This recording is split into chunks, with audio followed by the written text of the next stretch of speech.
Well, good morning, good morning, good morning, good morning, good morning, and good morning, everybody. Good morning, everybody. Welcome to another episode of The Morning Glow. Welcome to another episode of The Morning Glow. Got a great broadcast lineup for you this morning, as I hope and I pray that we always do. I'm not important, just a question asker. My name is Raheen Aljume, and I want to let you know that the phone lines are open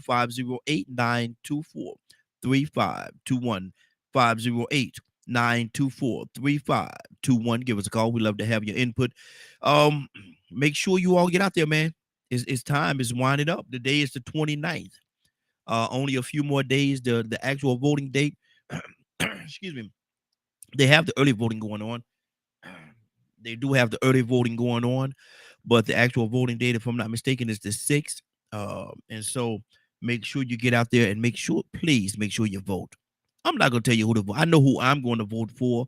I'm not going to try to sway your opinion one way or another. But what I will, yes, it's going to be Tuesday, December the 6th. Is the actual vote election day for the runoff here in the state of Georgia. And the world is looking at state of Georgia right now, but the whole magnifying glass is on the state of Georgia right now. The whole magnifying glass, not just a piece of it, not just a piece of it, but the whole magnifying glass is on the state of Georgia right now. They're looking at the state of Georgia, trying to see what is Georgia going to do, how they're going to handle this whole situation. Um, I don't, honestly speaking. And again, I say I'm not going to sway you one way or another. Vote the way you want to vote. Vote for who you want to vote for. Vote for who you think is more qualified. Vote for who you think is more prepared. Vote for who you think is going to be able to lead the state of Georgia to where it needs to be. That go up there in front of everybody else, all those other states, and represent the state of Georgia. Whoever you think that may be. I know who I think is more qualified. I know who I think is more qualified. I know exactly who I think is more qualified to do this. You may see this thing a little different.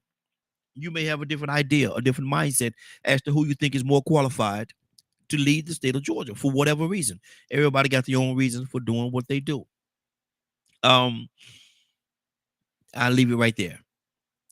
I leave it right there because if I go any further, I may be doing what I said I wasn't going to do, and that is sway your excuse me, sway your vote or attempt to sway your vote. And I don't want to do that.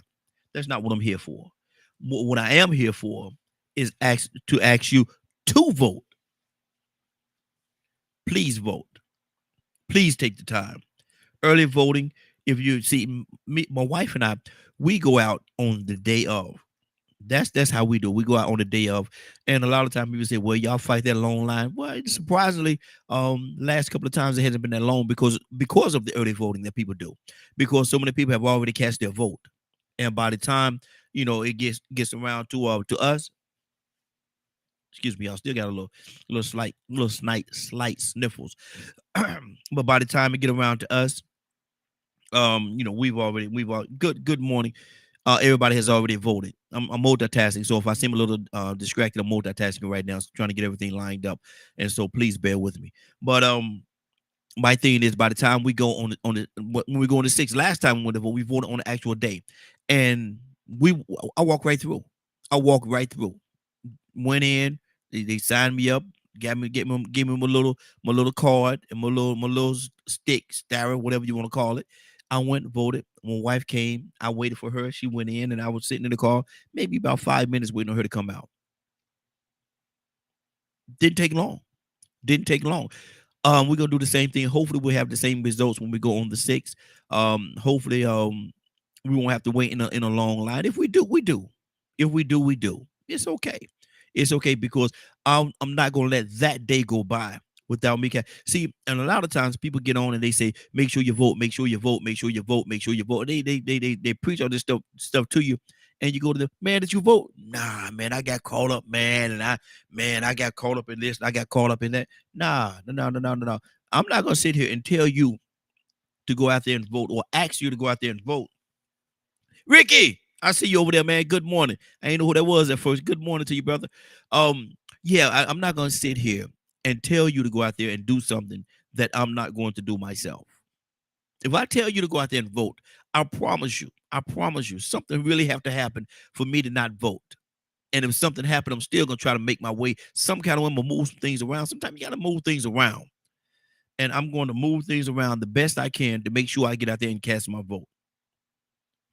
Some people say, well, you have a responsibility to vote. And I agree with that. I do agree with that. Some people say it's not my responsibility. Some people say it's not gonna make a difference. And people got all kind of different things that they say. I say it does make a difference, and I also say that it is my responsibility because we have so many ancestors that have given their lives, that has actually given up their lives, fighting for the cause, fighting for us to have the right to vote. Why would we not vote? Why would we not vote? We have people that has given their lives for us to have the opportunity. Because if you remember, not too long ago, we couldn't vote at all. Black people, women, all of us was pretty much in the same boat. We couldn't vote. It wasn't for us. It was for the white man in America. He's the one that voted. We couldn't vote. And look, there's been people that's been beat down, killed, and all kind of things happened to them, man, because they said they wanted to go and vote. Pulled out the lines because they went down there and attempted. Even when it was said they have the right to vote, they was pulled out the line, beat, and made example, quote unquote, examples of. Made examples of because they wanted to exercise their right to vote. Now you don't have that. Now you go down there, man. You stand in line with everybody else, and when it's your turn to go up there and vote, you're not passed over. When it's your time to go out there and vote, you walk through the line peacefully, go into the booth, cast your votes for whoever you want. There's nobody standing over you telling you you better not, you better not. I wish you would. I wish you. There's nobody doing that to you in this day and time. You have the right to go there and to vote. So my question is, why would you not vote? What is more important? It's one day. It's one day. One day. It may take you an hour, it may take you a couple of hours, or whatever it may take you that long. But the struggle was longer.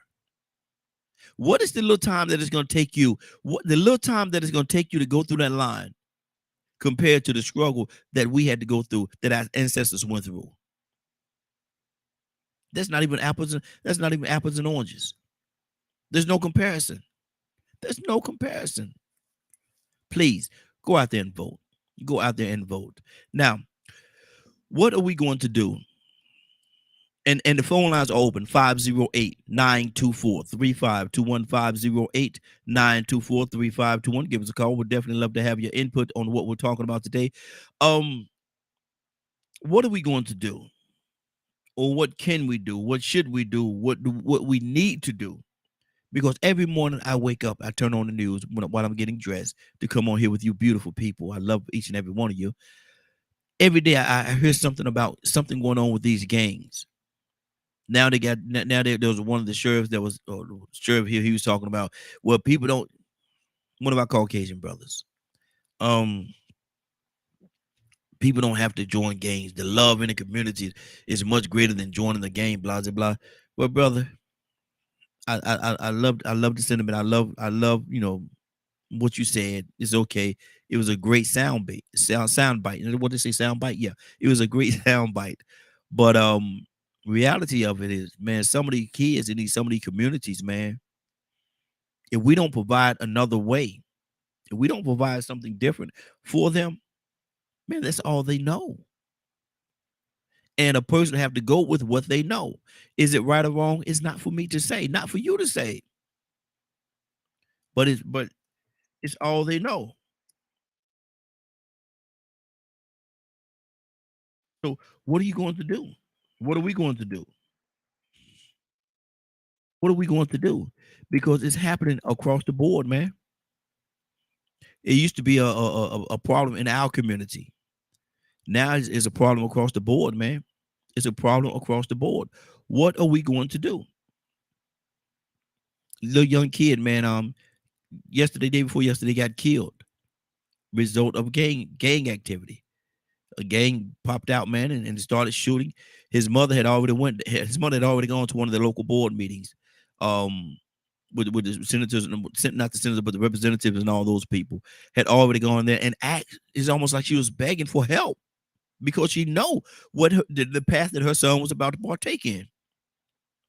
She went down there begging for help. She didn't get the help that she wanted, that she desired, or that she needed to help her son. She didn't get the help. Did not get the help that she needed to help her son.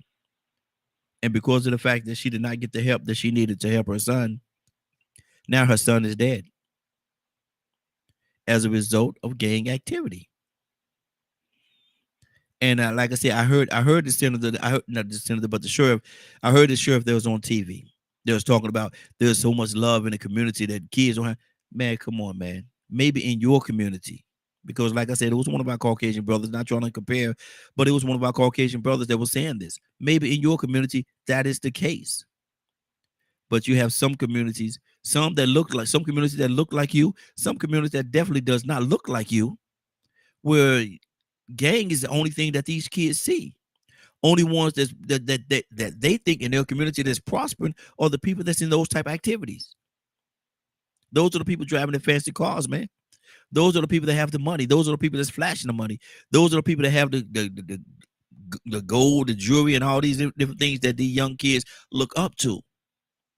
That's what they see. And so my question to you, Mr. Sheriff, is what are we going to do to replace that? What are we going to do to show them something different? Because if we don't show them anything different, that's all they know. And a person is going to, like a moth to a flame, burned by the fire. They're going to go to what they know. Rico, good morning, sir. How you doing this morning? Man, I can't complain, man. You know, I'm out here just thankful to see another beautiful new day. Yes, sir. Yes, sir. Good to have you too, brother. I'm talking about, I was looking at the news this morning, and there was a young lady, well, to start the story off, a little young boy, like 9-10 years old, got caught up in gangs. He's 12. He's 12. Oh, he was 12. Okay, yeah, something like that. Yeah, good to appreciate that. But he got caught up in the gunfire, man, and got killed. And his mother, was down. She was talking to representatives, asking for help, and she didn't get the help that she deserved. Now her child is dead.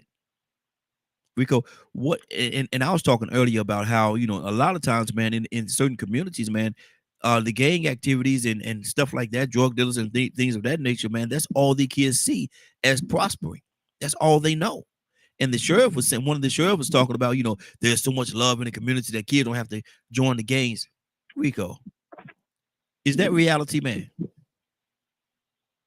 It ain't reality. I mean, in some communities it is a reality, and then in some it ain't. That's what the problem is that there are different realities for different environments. Exactly. And once you get outside of that environment, if you don't stay in tune with it, you'll lose track of what's going on. I mean, really, that's what happens with a lot of parents and their children. Mm-hmm. I mean, from the very beginning, I looked at that situation and I said, well, sound like she's a single mother. Mm-hmm. Yeah. And she was asking for help. Mm-hmm. Now, before this situation, and in the past, I heard a momentum being built about how a woman can raise a man and a boy about to be a man and she don't need a man.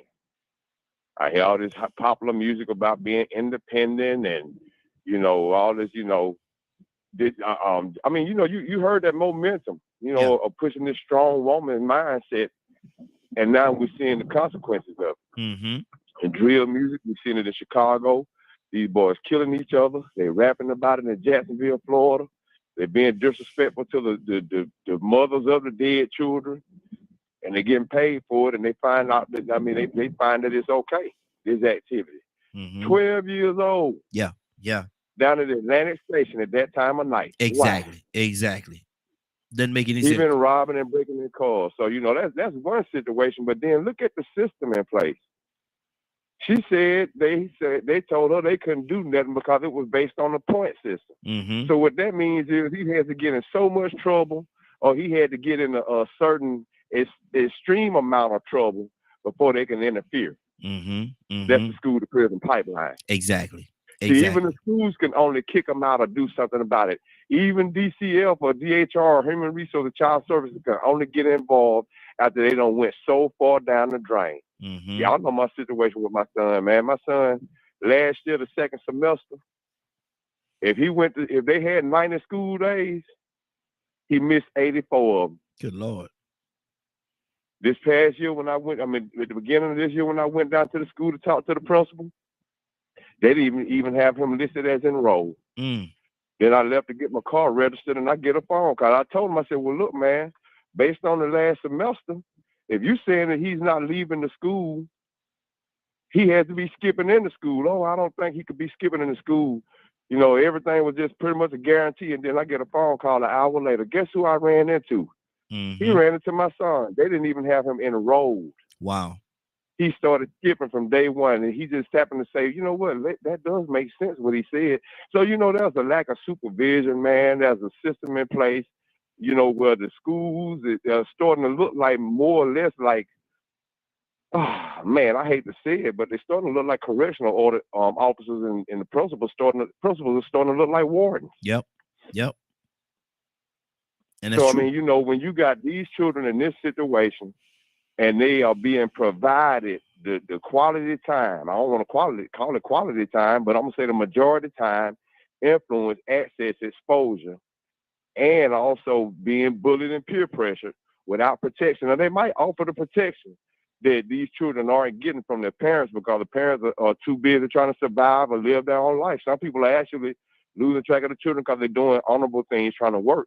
Mm-hmm. There's some out here just being foolish and still not being responsible adults as parents, and these children are getting caught up. So, I mean, it's a number of factors, man. And this conversation, to be honest with you, it can go on 3 days if you ain't careful. Mm-hmm. Because there's too many different things that cause this condition, mm-hmm. and too many things at play that make this the perfect storm, and some of it is intentional.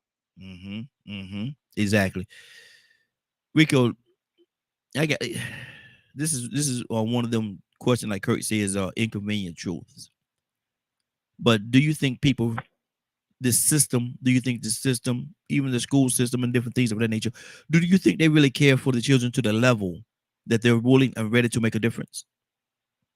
No, because see, and I hate to make this about my son, but my son might end up being in the same situation as that 12-year-old, the way he's acting out and disobeying authority. My son now goes to an alternative school, right? Uh-huh. He got to fight in the second day there. I spent it for 10 days. I made a special trip down there 2 weeks ago. Went and did everything they told me to do to be able to go and sit down and talk with the counselors and the administrators, and they still kicked me out as a concerned parent. Wow. Now, he goes back to school, and I find out by the portal, the portal that I have access to online, that he's coming to school, but he's missing classes again. I'm like, well, wait a minute. I done been to this school. It's an alternative school. It ain't that big. How is it that, you know, he's showing up for school, but then coming to a class and the teacher ain't marking the maps, and then somebody was saying, well, he here, let's go look around and find him. I mean, it ain't that big. I could probably find him myself. So I had to actually bring this up to the man yesterday morning. I mean, these are the administrators. But I also told them, look, I'm not done. If y'all corrected and fixed every child, then y'all wouldn't get no funding. Yeah.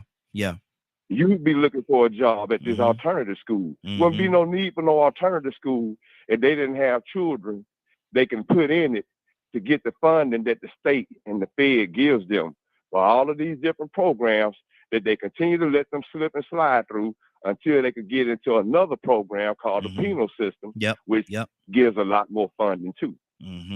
So without some of the trouble that's going on, without some of these disruptive children that will sooner or later be disruptive adults, without them, there'll be a lot of money left on the table.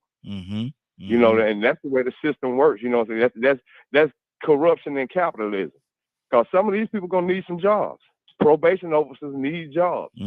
So you know, if you fix too much, then that means you ain't gonna have no work to do. You're gonna be looking for work. And I've heard people, and we need We need money to survive, so we're gonna have to, sometimes make sure we make our job continue to be valued. Mm-hmm. A young lady said something to me. Well, she not to me, but she sent me a footage of what she was actually bringing the word, and she said something in her message, and it is very important to what we're saying right now.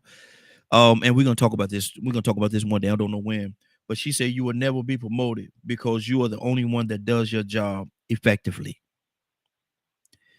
And I'm tying it together with what you just said in this way. If you're doing your job, if you're the only one on your job that can do your job effectively, only one that know how to do your job, you'll never be promoted because they gonna keep you locked in that system because of the fact that you're the only one that can do that job. Nobody else can do that job as effective as you, so you'll never be promoted. You're always gonna be locked right there. Are we keeping these kids in the same system where they'll always be locked into a system where it's that pipeline to prison situation, or are we willing to promote them and lift them up so they can do better and be better citizens for this community as a whole? Are we willing? Are we willing, or are they willing to do that, Rico? They, you clear it up a little bit. The system, the people that's working, the people that's working in the system. Place of the system that we live in. Is it? Go ahead and answer it again, bro. Okay, the system that we have right now, the way it is, prisoner pipeline, school to pipeline, have the verbiage that you said. Are they willing? Is that system willing to do better by our children? I'm trying to do better by our children to the point whereas they could work themselves out of a job. No, once again, if they work themselves out of a job, then how they gonna be able to get their Mercedes? Yeah. Or get that 3,000 square foot home. Or them red bottoms. People. Not even that, just survive. Period. Because educators don't really get paid a lot. Yeah. So just for in this economy right now, this may be a survival thing. My job might depend, on the funding that the state gives us or the federal government gives us. And without these children in this program, they're going to cut me out.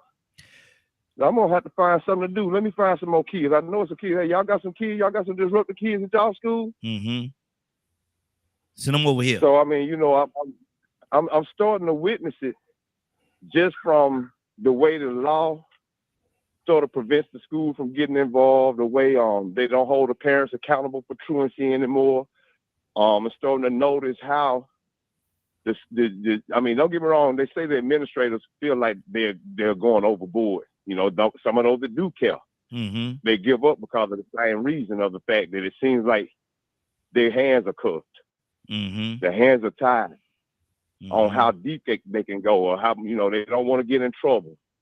So, you got so many, different things going on, man, to the point where you realize that it's about survival now. They got us in a situation where some people are going to be expendable. And then at the same time, the jobs we work may only be a job. We might not even care about who we're teaching. Some of them teachers, they don't care. They just marking the maps and then going on to the next. He going to drop out. He ain't going to do nothing with himself. I'll read about him one day. Or she fall out there for getting pregnant. I ain't going to worry about her. She don't never come to school. They don't call nobody parent or nothing. But then when they call a parent, the parent might not even care. So, when you ask about the gangs and the school to prison pipeline, man, like I said, it's the perfect storm in this rat race that we live in. And somebody made it profitable. Somebody made it to the point where you can make it a financial come up from the prison system. Just like they made it where you can make a financial come up from sickness. So they're not going to cure diseases. They're only going to treat them. So you can keep coming to the doctors periodically, like a cycle, you know what I'm saying? So what we end up doing, we end up conditioning our children little by little to continue being hamsters on this wheel called capitalism. And if you ain't careful, you will feed them to this system. You will feed them to the belly of the beast, not realizing that that's what it is. So you have to wake up, you know what I'm saying, and look at what's going on in your community, and look at how, you know, some things that could be corrected or prevented, they aren't being corrected or prevented for some reason. But then it makes me think of something Joe Biden said. I don't care about what created the super predator. I just want to get them off the street. So tell me, what's more important than getting them off the street than making sure that you solve the problem of us creating them? That means you just gonna keep on letting them be created. You know, and look at that in the disease aspect. You don't want to stop the disease. I mean, you know, why not want to solve that problem that's creating that makes sense. The bad infection? You know what I mean? So that's the system that works, man. It's profitable. Somebody made a way to profit from people's trauma, from people's sicknesses. You know, and once that became profitable, like war, that's profitable. You hear about the defense contractors that will burn up trucks and destroy equipment so they can make sure they get their budget for the next year, because if they don't use everything, then they're going to get the budget cut. So they'll do a lot of waste. But you know how many people need some of the stuff that they destroy just to get some more money to make sure they can maintain their budget? So it's like, you know, that's what's going on with us, man. It's one big cycle of everybody trying to make a way to get some money off of somebody else. Wow. Mr. Hicks, good morning, sir. How you doing this morning? Good morning, Raheem. I'm here. There you go. Good to have you too, sir. Good to have you, man. We talking about the prison to pipe. How you say that fancy word you use? School to pipeline, school to prison. School to prison. School to prison pipeline. And we're asking a question, man. Do you think a lot of people, because there's a lot of systems out there that's supposed to be set up to help these children, alternative schools, all the different things that's in place that's supposed to help these children. But do you think they really want to help the children, man, or do you think they're more interested in keeping these kids in the system because it profits them? Hey, well, Ryan, give them some background on the Atlantic Station situation so you can know why we started on it. Okay. Well, we started off with, there was a young lady that's here in Atlanta. Her son, 12 years old, her 12-year-old son is dead because of gang activity. She went down to her local representatives, man, and she pretty much begged them, man, my son is going in the wrong direction. He needs some help. We need some help. I need some help with him. They didn't do anything. And now the son is dead. Based on gang activity. And a lot of times, what we was talking about earlier, I was saying that a lot of times in certain communities, because there's a sheriff that came on. He came on this morning, you know, on the news, and he tried to say that, you know, there's so much love in the community that these kids don't have to go to gangs. They don't have to do this. They don't have to go to gang activities. And maybe that's true in his community. One of my Caucasian brothers. But in certain communities, man, that's all they know. Mr. Hicks, that's all they see every day. Every day. That's all they see. The people that they see prospering are the people that's out there in these activities, man, drugs or whatever it is. That's the ones that they see. That's the ones that the young kids see coming up. If you would, you know how they say coming up. That's the ones that they see doing that, man. And so maybe in his community, there's so much love in the community, and not saying that there's not love in these other communities as well, but as a way of a means of supporting and sustaining your life. That's what they see people doing. So what are we to do, man? Are we totally off base, man? Or what are we to do how can we save these kids? Wow. You ever heard the term ignorance is bliss? Absolutely. Sometimes the more you know, the more difficult this life is. The more you learn, because it's like a spiral, this whole of things. And I guess I try to wonder, like, where did this all start? What's the beginning of this stuff? Who's in charge? What's the authority? What's the truth?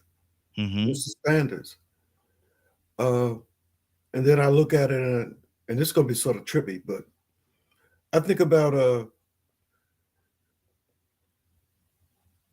the producing of life, the product of life, that sperm, all those sperms, and they all have a consciousness. And there's only basically one that's going to make it. And sometimes twins and triplets and stuff like that. But all the rest of them don't make it. Mm-hmm.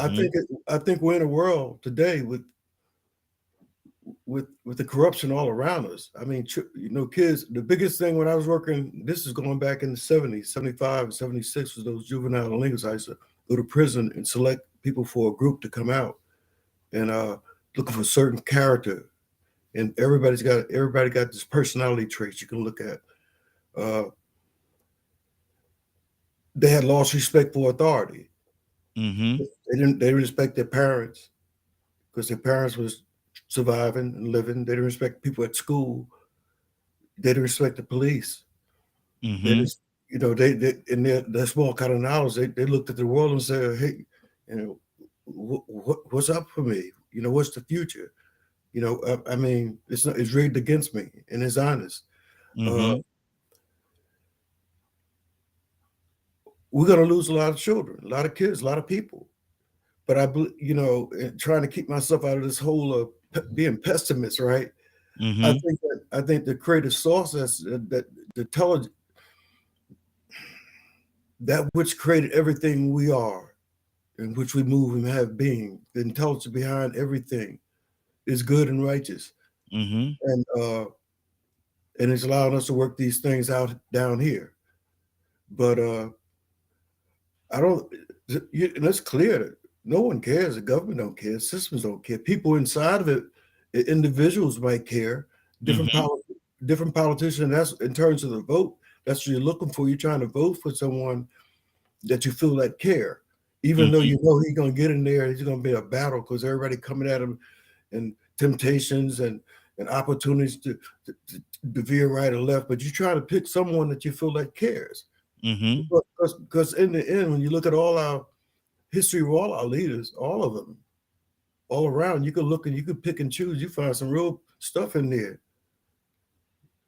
But if they care, they contribute, and that's all we're trying to do is contribute. I think on the individual level, try to do the best you can. But Nico had it wrapped up. It's corruption. It's money incentivized. There's no getting around that. And it's sort of frustrating. You see it, you watch it. But I know this thing here, that wherever you focus at, wherever you put your attention on, it creates energy, and it creates a feeling, emotion inside yourself. And with so much bad around us, it's sort of hard to find something good. But that's what you got to do. That's what I got to do. Maybe I'll take a walk. I'll walk in the park. There you go. And see, there's so much tied into that, man, because I've seen a person say that they want to make a difference, and they want to do right by the kids or by the people that they're representing or whatever the case. But this system that they're working in is not conducive to them doing that, and they will get penalized. They'll get penalized or punished if they do certain things, quote unquote, certain right things that we would consider to be right by the people that they're representing, by the children that they're representing. They would be penalized because what they're doing is the system is not set up. Certain systems are not set up for certain individuals to succeed. Certain systems, and that's a sad reality, man. But some systems are not set up for certain individuals to succeed. For sure. It's like we are, even though we're human beings walking in the earth and everything now, but we're still like sperm. We're still we're still struggling against the tide to just the what they call it, maybe to be transformed. To find a place that even though the world is falling around and down to so many problems, that the Creator will bring us things of beauty and love. And try to cultivate it inside yourself. And it sounds like an easy thing you say this stuff. I mean, to love, to truly care about somebody else. And care enough to get walked on a little bit. And see, and that's the thing, man. The person and it's a sad place. We got Cassandra here as well, and she's working in a school, and so I know she had a lot to say about this. So I'm going to her. But let me go to Ibrahim. What's on your heart, brother? What do you say to that? Good morning to you. Good morning, family. Assalamu alaikum. Okay, well, alaikum assalam. Yeah. Mm-hmm. So telling about gangs and everything, that's part of the human makeup. Mm-hmm. It is the most common thing. We bang up gangs as race, demographics. We bang up in gangs all kind of ways, religious, velocity, nation, and we don't see it on a larger scale, but that's the most common human thing to birds of a feather flock together to try to bond, and we glorify gangs. Gangs are glorified on TV. Certain groups of people, that hold together, that come together, what common cause. This football team is bad. The Democrats are pedophiles. The Republicans are white racists.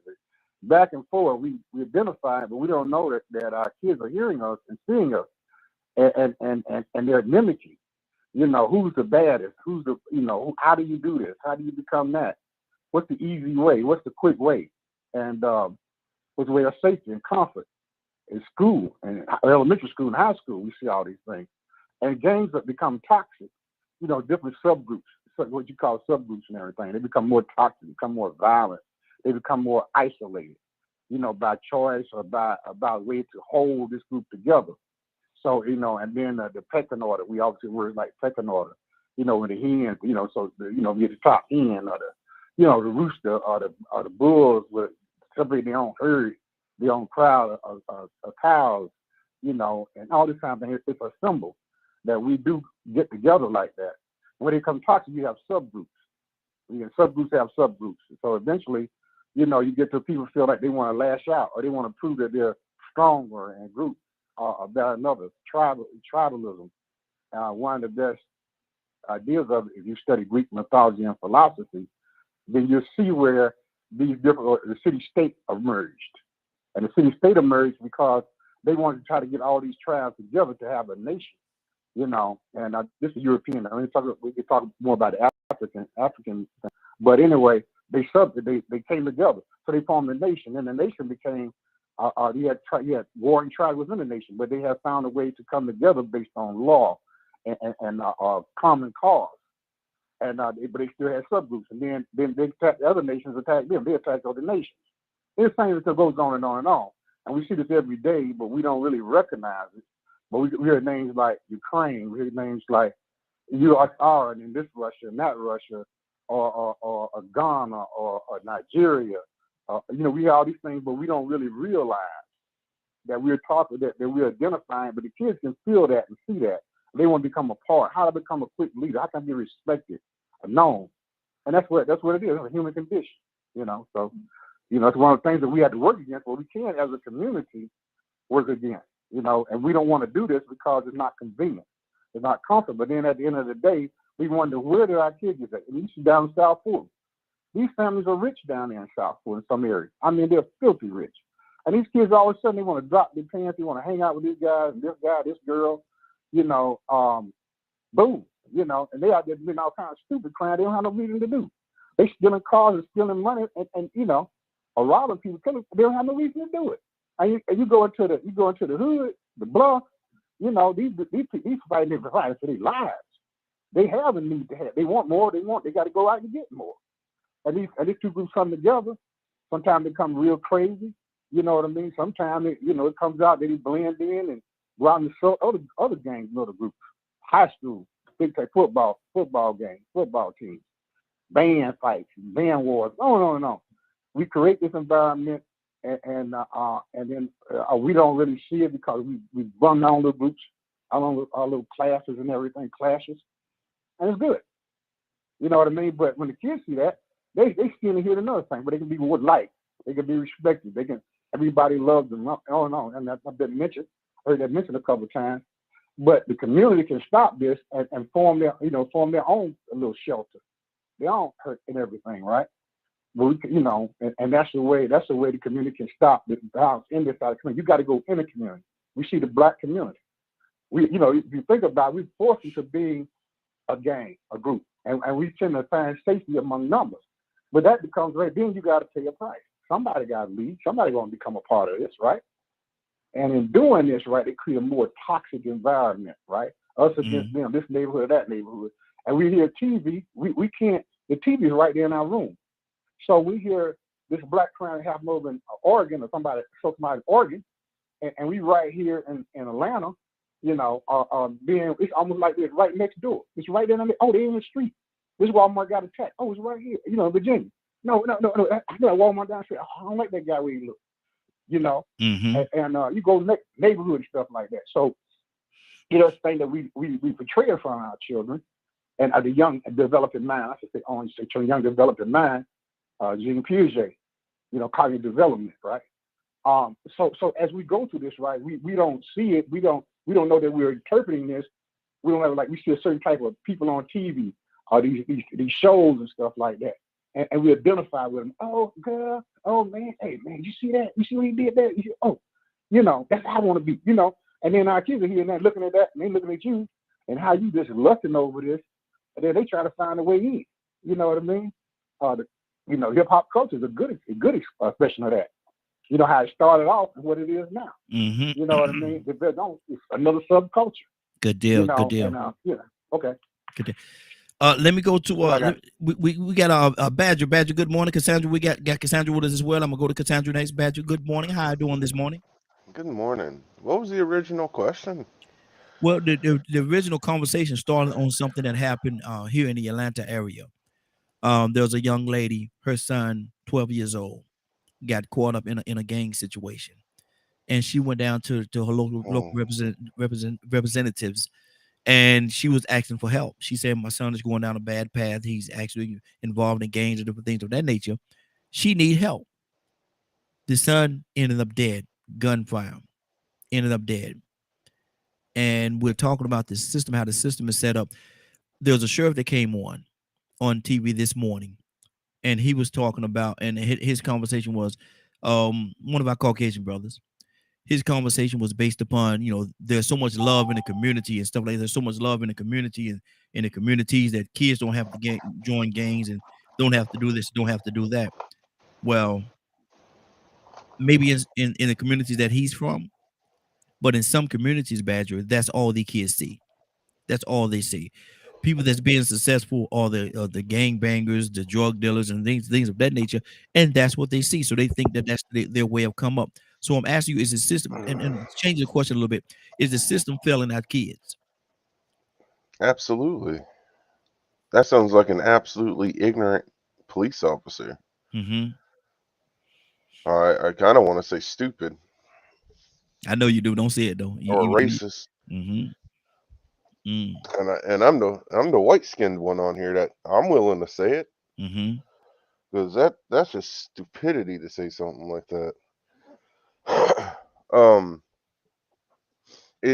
Man, I have a lot of concern with a lot of things that's been going on. More and more parents are starting to homeschool because the education system just is it's really jacked up. And when you go to school, you usually fit in certain categories.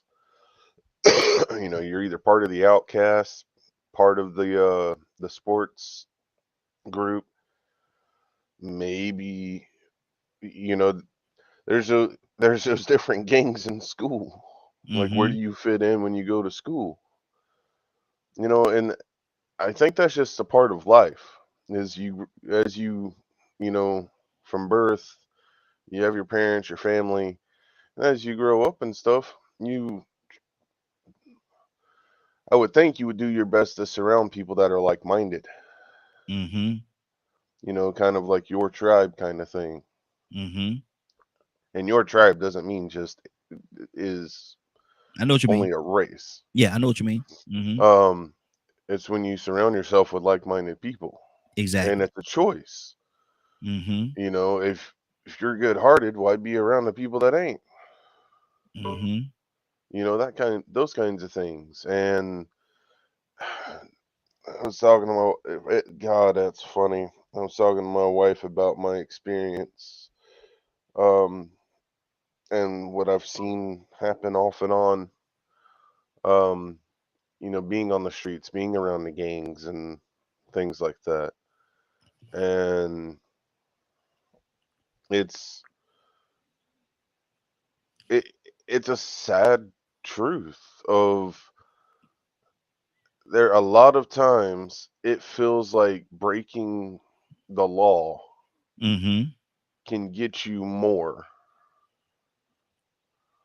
income than obeying the law, Wow. especially if you're in like low class. And then if you throw in race in there too, that's a whole nother category. Mm-hmm. And shoot, even I had an issue with that where I was like, hey, do I walk down this road? Because I don't think I'm going to be as successful as others because of what Mm-hmm. I deal with. So it's just, but I broke that mentality. So he, I stopped at a restaurant yesterday, and this is something that's like been really weighing on my mind, and I feel like it plays a role into where we're going as a society. And it's just one of those, mom and pop pizza places. Mm-hmm. And they literally said nobody wants to work. And the cost it's costing them, they've had to up their prices on their pizzas and things like that. So now they have to deal with inflation, and they deal with the stock market stuff too, right? Mm-hmm. And they're like, the actual cost hasn't really gone up. It's an inflation for no reason. Wow. And I'm like, that's insane. And they're like, yeah. So because they're marking up gas, they're marking up wheat, they're marking up, flour and all that stuff, we're having to pay more.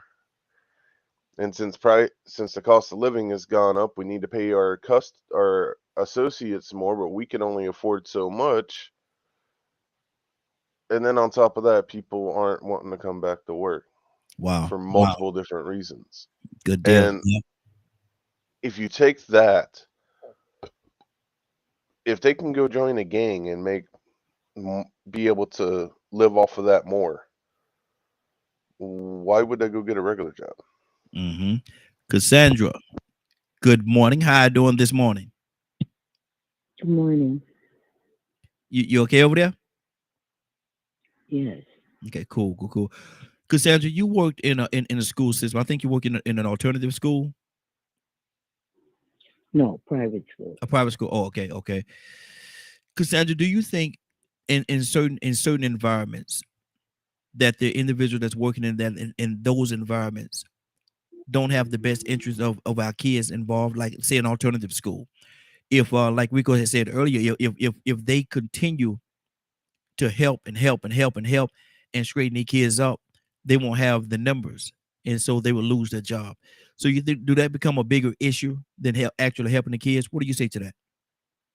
No, just personally, no, I don't believe that that's the issue. I worked for a private school, but it was in a very poor uh, neighborhood, and our parents and students were barely making it. But the lady that founded the school wanted to give the parents, because these were kids that were sent to alternative schools that were totally put out of public school system, period. They could not go to Fulton, DeKalb, nowhere in Georgia because of behaviors and different things. And we took those kids in. And so the school had a great purpose. But gangs had that's a whole different animal. And we have to, it's going to take every community, because we have gangs in the Latino community, you can name any group, and you will find that there are gangs in I don't care what the socioeconomic position is, you have gangs in them. I mean, the little rich white girls, they got their own little gang. We call them mean girls. So they're doing their thing. It may be something different, but they're doing, they're mistreating people and causing people to, feel bad about themselves. That's what they do. The black kids, they doing something else. The Latino, they doing something else. We have to, as parents, and I ain't putting it on no system.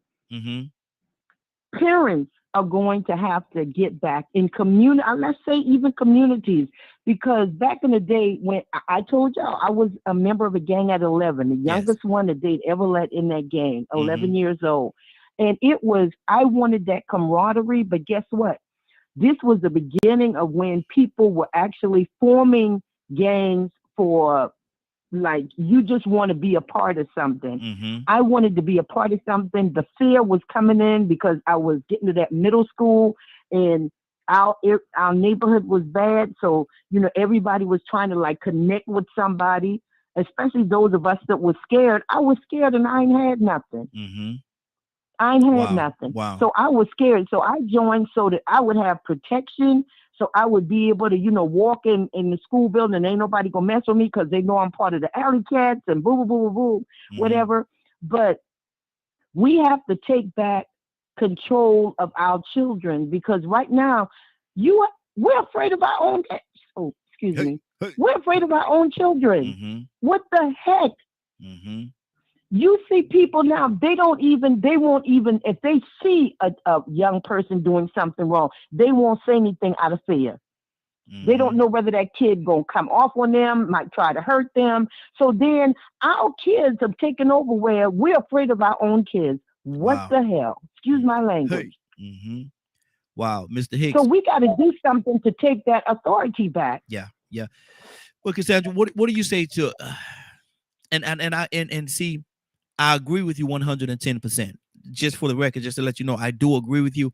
But what do you say to the parent that say, well, look here, you say I have to do this, and you say I gotta, take the kids back and all these different things. But if I don't go to work and if I don't work these 2 jobs, man, we ain't gonna have a place to stay. And then we got another situation. So I got to go to work. I don't have time to sit around and do this. I don't have time to sit around and do that because if I don't go to work, then we don't have a place to stay. We ain't got no food on our table. They ain't got no clothes on their backs. I have to do that. Raheem, go ahead. I promise you, I totally get that, right? I totally get that. But who is going to do it if it's our children and we don't do it? Who do we think is going to come in and make the difference? I'm just asking. Anybody on here that can tell me who, if the parents are not going to be the lead in this, who else is going to come and take care of our children or be bad and bold enough to go, and do what we can't do right now? And most of our homes, once again, are led by, a lot of our homes are led by single women. Yeah. Trying to, like you say, work 2 jobs, sometimes 3 jobs, just to keep roof and food, clothes on the back. Yeah. And what do you do? Y'all help me because I want to know, because I've worked in the prison system and I've worked in the education system. Tell me what it is, because I've seen a lot of stuff. Exactly. And see, that's my whole point right there, because and to your point, actually, if we don't do it or figure out a way to make this thing work, then it's not going to get any better. It's not going to fix itself. It will not fix itself. It won't fix itself at all.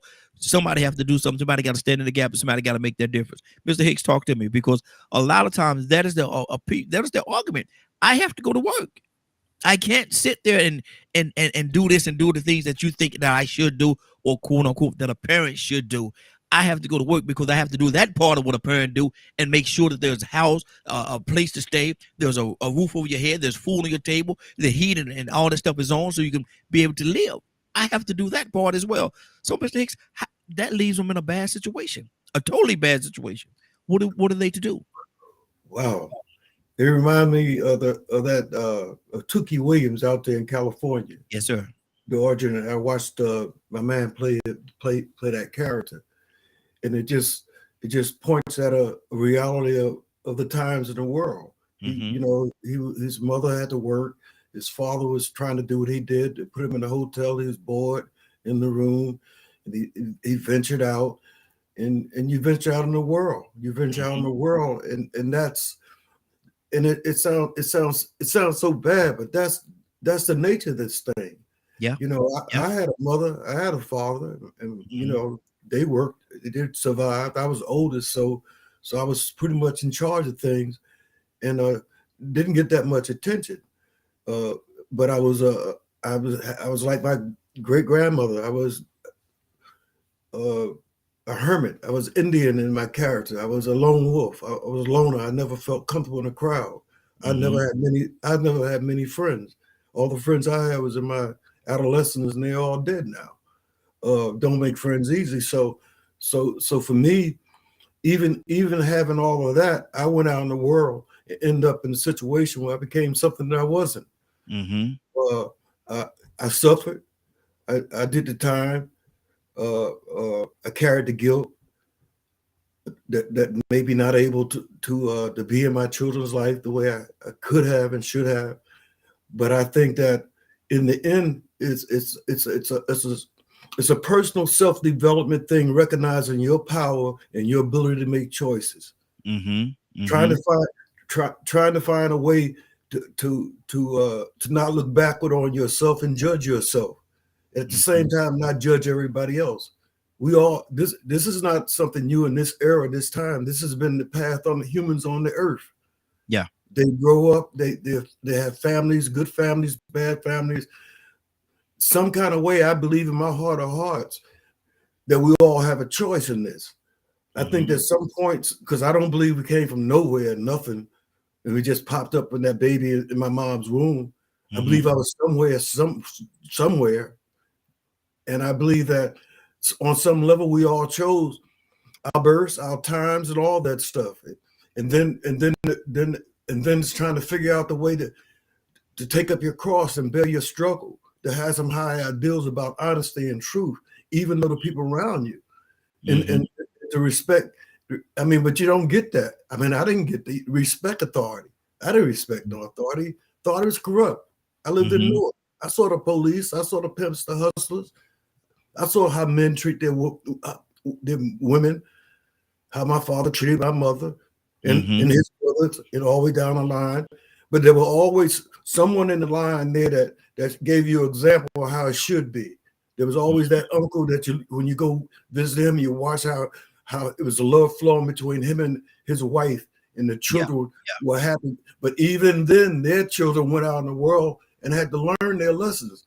There's no shortcut there's no shortcut to this thing. Some make it, some don't. It's like the sperms. And, I mean, consequences, you got to be blessed to get through this life. Danger lurks like the snakes. The snakes are all around us. I mean, running out in front of a car. I remember my brother was about 4 years old, and we were playing on the curb and chasing the ball. He ran out right in front of this car. It had him, and I don't know what happened, but I saved him. And I think that I forgot about that, but the feeling at my own wrist, even as a child, I mean, 8 or 9 years old, I mean, I felt the pride and felt so good about myself that because I knew it was a risk. But you forget about that, how good it is to do something for somebody else that's purely out of love. Yeah, absolutely. Badger, talk to me, brother. Rico, come to you next. Man. And that's something that I don't, unfortunately, I think there's a lot of things that has altered our society so much that it's a really strong fight, you know. And within that, we have greed, we have struggle to survive. You know, you have children watching single parents or even parents that might not be as smart as other parents, you know, having to work two, 3 jobs, who knows right now. It's there is so much stress in our everyday life. Some people are able to deal with it and keep going and be the best that they possibly can. And then there are those that it I'm not going to say breaks them. It wears on them. Mm-hmm. And then having just watch your kid that like having the kids watch this. Like then like what you mentioned earlier about that woman reaching out for help. The thing that bothers me most is why didn't anyone help? Were they too Mm-hmm. busy? Were they too busy to have to work, or did they just not care?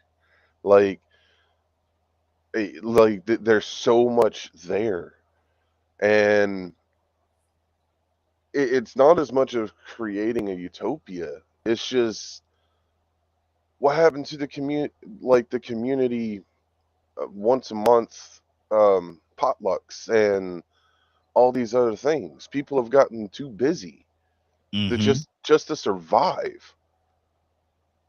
We we have to fight so much within ourselves and then with everything that's going on. And there's so much dynamic to what we're having to fight. You know, I get really busy with the mental health stuff and trying to make sure my family's taken care of. And then, add in the other things that I do.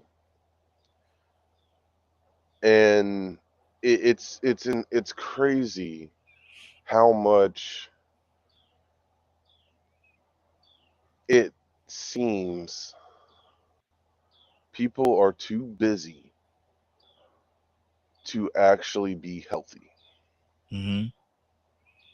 Mm-hmm. Wow. It's a constant fight for survival, and when you're in survival state, people end up doing really crazy things because what direction do they have left to go? Mm-hmm. Mm-hmm. This Wow. is a society issue, not just one group, and trying to get people to understand that across the board is a fight all by itself. Mm-hmm. Mm-hmm. Rico, talk to me, brother. Hey man, I hope when I come on here, man, I hope that whenever the show is over with, somebody got something from me to where they could be like, okay, wow, I see this now. I Yes. see it a different way. Maybe this is important. And so, I think about what I heard that woman say at that city council meeting. Now, I want y'all to really think about what I'm fixing to say. This woman went to a city council meeting crying after her 12-year-old son got killed. Yep. Because she asked for help raising her child. That's dysfunctional, first off. Something is out of order. But she was desperate. So that goes to show you a condition. She was very desperate. And that was a 12-year-old boy at Atlantic Station out there killed. Last week, there was a 14-year-old boy killed 2 grown women down here in Alabama. Every picture you look at, he got guns, different guns, big guns, pistol, all over his social media. Every picture you've seen of him, it was of a little young black male with a gun. Starting to look like a super predator. They might get scared. They start seeing too many pictures of our young men like that. Mm-hmm. But we say, well, some people say it's the system. Some people say it ain't. The people that say it's the system, they speak of a school to prison pipeline. The ones that say it ain't pretty much totally dismiss that. They say it's the parents. But then sometimes it's a single parent. And if those kids are black, then that's a single black mother. It might not be their fault now. Mm-hmm. But see, it's the whole condition. See, this is the problem. Even with that mother that is working or may not be working, she may be working or she may be twerking, might be out there just having a good time. Either way, these children are being vulnerable. So once they leave at that household, they might need the game so they can be protected through that community. Mm-hmm. Their parent ain't got nothing to do with that. If you need to join a gang and walk through your school, the parent ain't got nothing to do with that. That's the system. Mm-hmm. Robert Yummy Sandifer died at 11 years old, was murdered by fellow gang members in Chicago in 1994. It's been a problem, and it's still going on. Young black men, I just mentioned the one from Alabama. There's so many more. These little gangsters, man, I mean, you see the videos of them in Chicago and just everywhere with book bags full of guns in gyms where people supposed to be playing, probably at the Boys and Girls Club. Mm-hmm. But, Wow. you know, sometimes we get distracted by Kanye and Kyrie Mm-hmm. and being famous and, you know, celebrities. And we still have these issues where single black mothers are using their children Come before on. they even turn teenagers Mm-hmm. to gang and gun violence. And this woman reached out for help. Yep. So now there's a number of things in play. Because imagine this super predator, quote unquote, going to a school. He ain't trying to learn nothing. He's not trying to get it on. He's trying to crank it up. He's trying to strike it up, man. Mm-hmm. Because that's the lifestyle that he's living. He's been exposed. So, you know, it's a lot of bad around us. I heard Hicks say that earlier about how much bad is around us and we have to look for something good. But I think that's why the bad continues to cycle and just evolve the way that it does. Mm-hmm. Because we neglect and we look for so much good that we ignore the bad. Ignorance is bliss. So the longer you continue to ignore bad, then the bad continues to evolve until it gets to a point where it just blows up and explodes, and then you see headlines, 12-year-old killed in Atlantic Station. What's going on? The same thing that was going on in 1994. Maybe we've been neglecting and ignoring some stuff as a community as a whole. What's more important? Because if this is still going on with these young children, our young black males, it ain't just the parents, it's the system. Mm-hmm. That's good. That's good. That let me finish this right quick. I'm gonna make this little point right quick. Funeral business is big business. Yes. Not only is it expensive, but they get a lot of business too. Mm-hmm. Prison business is big business. Commissary, TVs, telephones, laptops, tablets, you name it, they get it all in there. Even collect costs for a very expensive price. Mm-hmm. It ain't the way it used to be. Exactly. So I mean, when these things become profitable, the system is messed up. Because the only thing that's getting bigger in that prison system is more black men. Mm-hmm. Yep. And the only thing getting bigger in the funeral home business is more and more young black male bodies. Mm-hmm. Wow. And they're talking about the numbers. Wow. That's amazing. Ibrahim, what's on your heart? Nothing. You know, everybody's saying it right.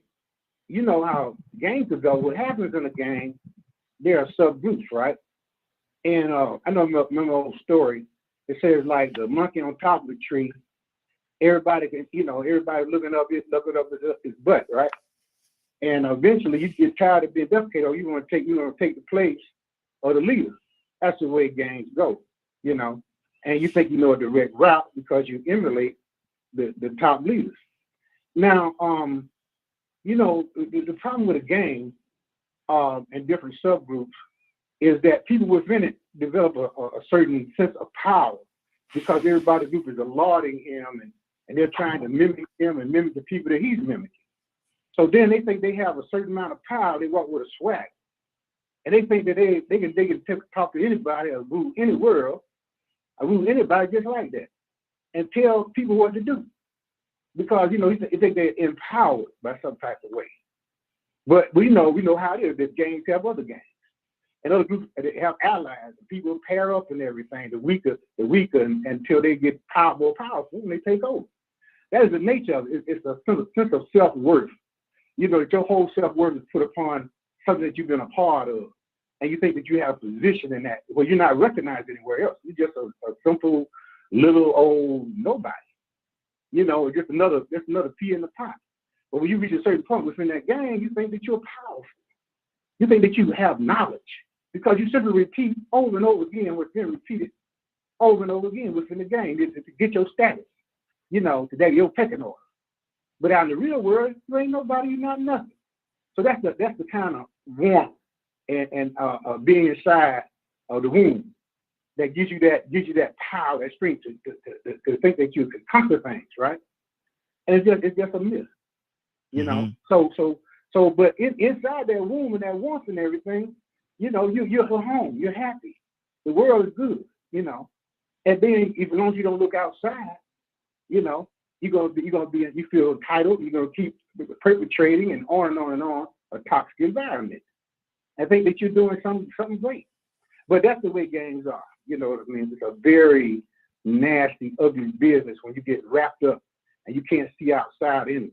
And you feel empowered and get yourself all messed up until then the gang, they abandon you.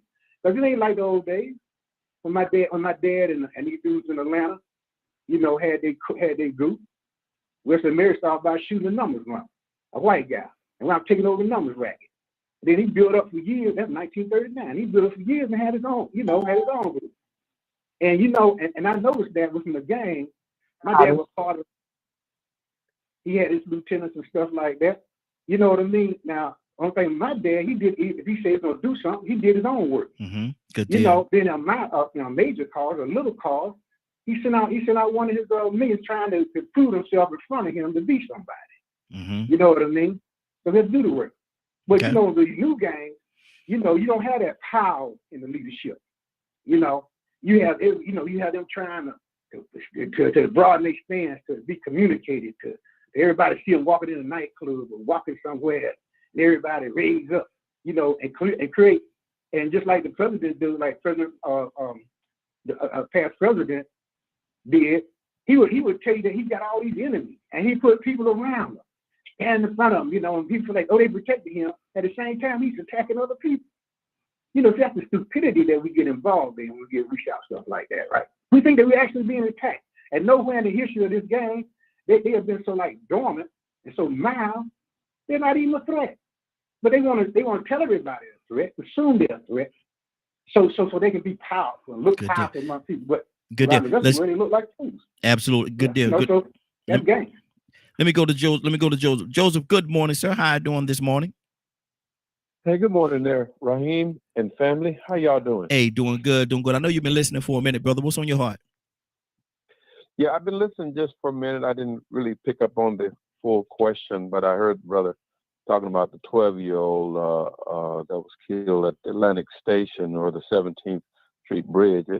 I found that very disturbing, man. I was listening to the mother who shamefully said that she had called the police to come and get him, as if police had the child. I found that embarrassing because I don't ever recall a mother that I knew growing up ever having to call anyone to help with her children, because I've never known any weak mothers. The mothers I grew up around, they didn't need any help. And, you know, my auntie had 8 kids, and not one of them ever disrespected her. I don't understand this current motherhood or this current parentship, parenting, what you want to call it, parenthood. I don't understand what's happening in our community today. We're having children to throw them away, it seems. I mean, this is our future. These children can be the next group of scientists, political leaders, you know, you name it.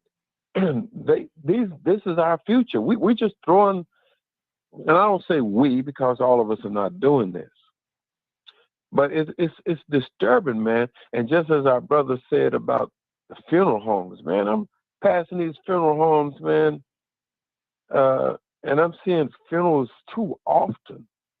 You know, it's disturbing, and we're in a crisis, whether anybody want to admit it or not. We're in a crisis. This is not normal. Yeah, exactly. And we are in a crisis. We absolutely are. Mr. Hicks, talk to me. Then Mr. Hicks, talk to me. What's on your heart, brother? Yeah, it's a crisis, and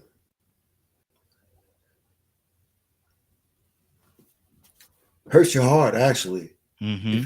If you really allow it to impact you and hit you like it should. I spend a lot of time watching different things, not dramas and movies and stuff, but I watch that Paternity Court when they, they come in trying to figure out who's the father, and just the emotion and the fact that everybody's both of us sleeping around and cheating, and I mean she's got to test 3 and 4 guys, and she's already got 2 or 3 kids at home, and I think that's where the foundation of it happened. It's a system we go out of that's corrupt always, Mm-hmm. but kids learn, they learn so much from that age of 1 to 9, 1 to 6 and 7, right there. They can learn anything that they pick up and mimic. They even pick up on energies of people around them. They don't even know they're picking this up, the influence of what's going on around them. It starts early. I watch it. And I had a sister-in-law. We got into a group going back when the kids were young. They all grown now, got kids, and I saw a son of hers falling out on the floor, just falling out and beating, just and how she would handle it. I would just say to her, I say, listen, you got to get him. You got to civilize this rascal now. I mean, because you can do it now. But you got to be firm with him. He don't understand language. You got to spank that butt. Certain things, and we debated and argued. I said, when did he raise up? And sure enough, he became grown and disrespected her, man, all in front of the family, and just crazy. He got it together because he had that structure of going to church. Honestly, I think it put those things down inside of him. He turned it around, but that didn't just happen overnight. That 12-year-old didn't just get out of play like that. Somebody,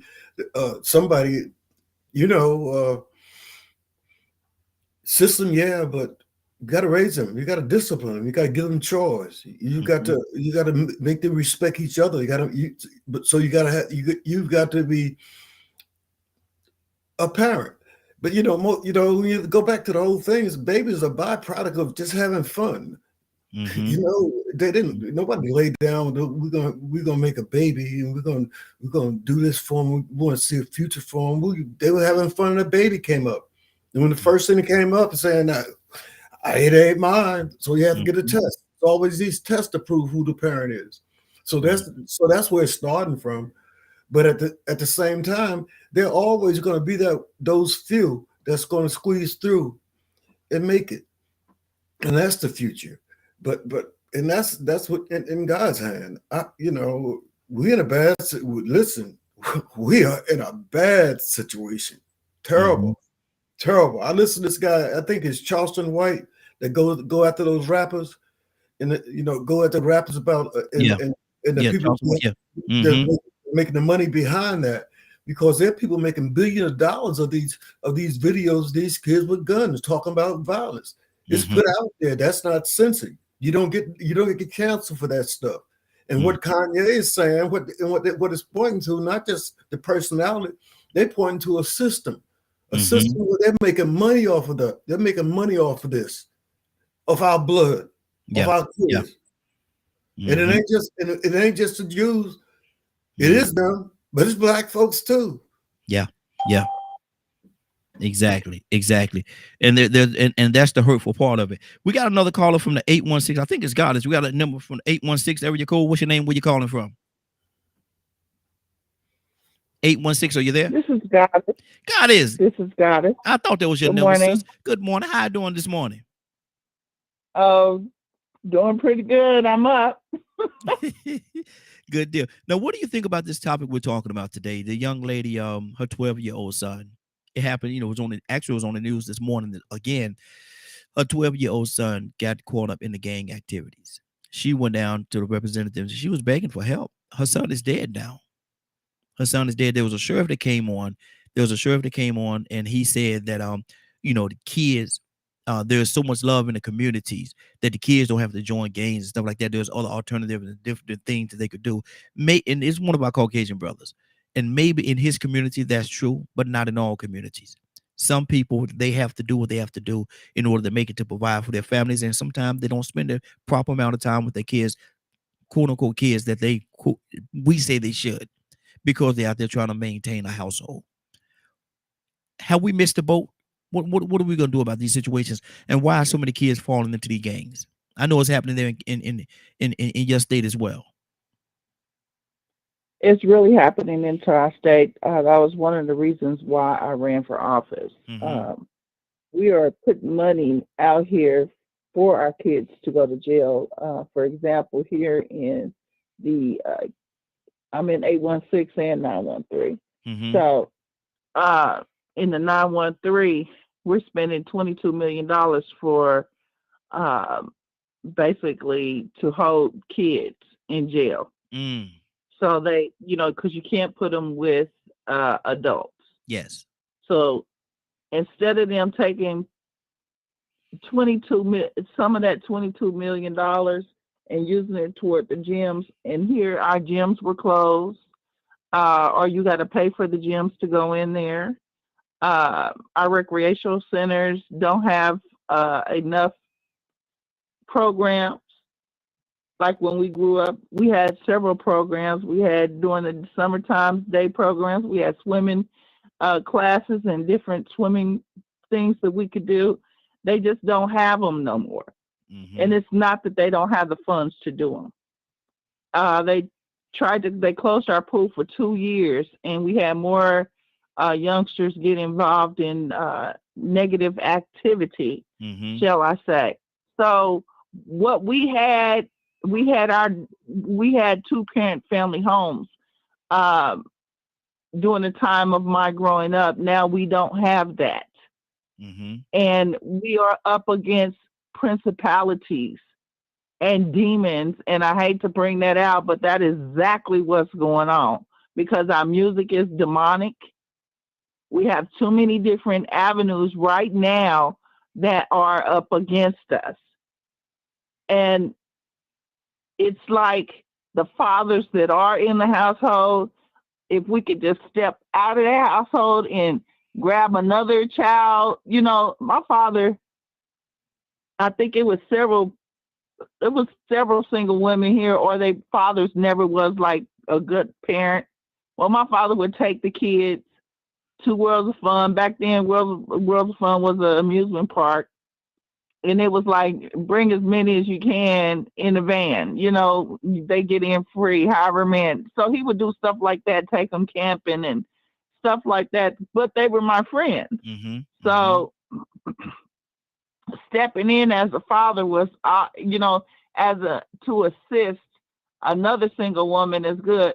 But you also have to understand the Black woman in your household too, because some of us are not really allowing, or worried about our husbands out here messing around and all like that, where our mindset needs to change. We need to look at on a unity basis. We're so worried about, like, for a political level, we're so worried about whether it's Democrat, whether it's Republican, instead of looking for the right person who's going to do the right thing within our community. It don't matter if they're Democrat or Republican. If you ain't never seen them out in the community, don't vote for them. And then you ain't never seen them doing anything positive in the community, don't vote for them. Mhm. Don't vote for people who this is just your friend. Because we need programs that's going to save us. We need programs that's going to come in here and help. And I'm not saying just free programs. I know we pay $5 or $10. People can afford that. But our youth, our young women that are parents out here, they're up against so much. Yeah, good And deal. they don't know how to handle it. Good deal. And Stay they right there. got to turn around and make a living. Absolutely. Stay right there, sis. We got to keep this thing moving. Let me go to Cassandra. Cassandra, good morning. Good morning. Cassandra, what's on your heart?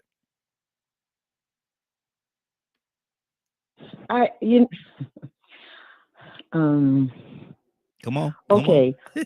So we've said we know the problem, and I'll be totally honest.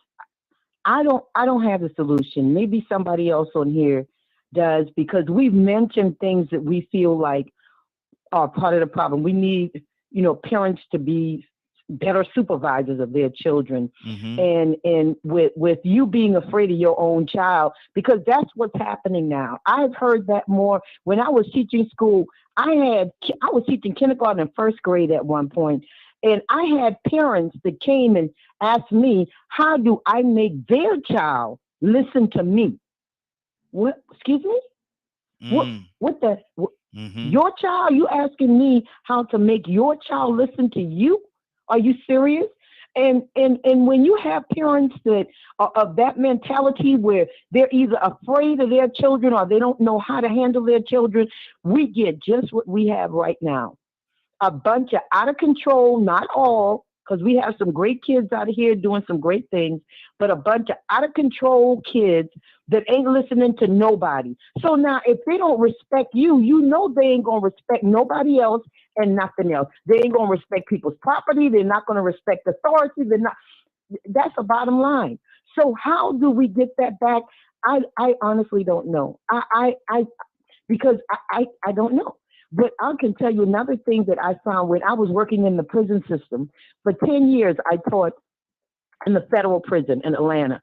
And a lot of these guys most of the black kids that were in there was from drug trafficking, right? And all of their stories sounded the same.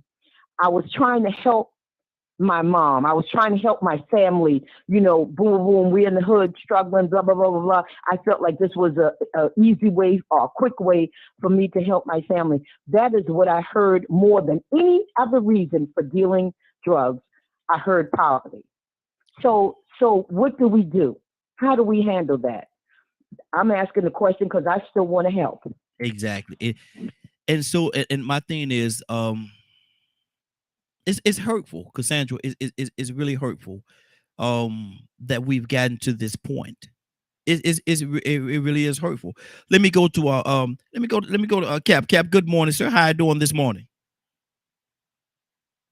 Hey, good morning, my dear brother. Good morning to my family. Good morning, Globe family. Yes, sir. Yes, sir. We're talking about the young lady. Did you hear the example I gave earlier about the young lady that went down there with a 12-year-old son? No. Go ahead and explain to me, please. Okay. It was on the news this morning. A young lady had a 12-year-old son. I say had a 12-year-old son. He got caught up in the gang activities, hanging out late at night, crossed gunfire. He got shot, got killed. She went down and the local representative, she went talking to a local representative, pretty much begging for help. He's out of control. He's joining gangs and stuff, wanted help, didn't get help. The son is dead now. There was one of our sheriffs was down there. One of our Caucasian brothers was down there, and he made a statement, say, well, there's so much activities in the community, so much love in the community that kids don't have to go to gangs. They don't have to turn to gangs in this day and time. Maybe in his community that may be a reality, but in some communities that certainly isn't a reality when that's all they see. So my thing is, what are we going to do? What can we do? How are we going to help these kids, our young people, so they don't have to get sucked into these gangs? Well, there's so many layers to this question. We have to peel back the onion. It goes back to the root that single parenting homes, 80% of the homes are single parenting homes. And if we ask the question, who is the head of that household? And everybody would say the female. What kind of example or guidance,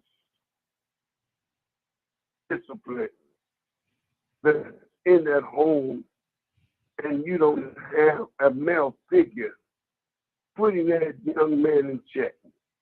Every woman swears that some women, not all women, believe that they can raise that young man absent of a male figure.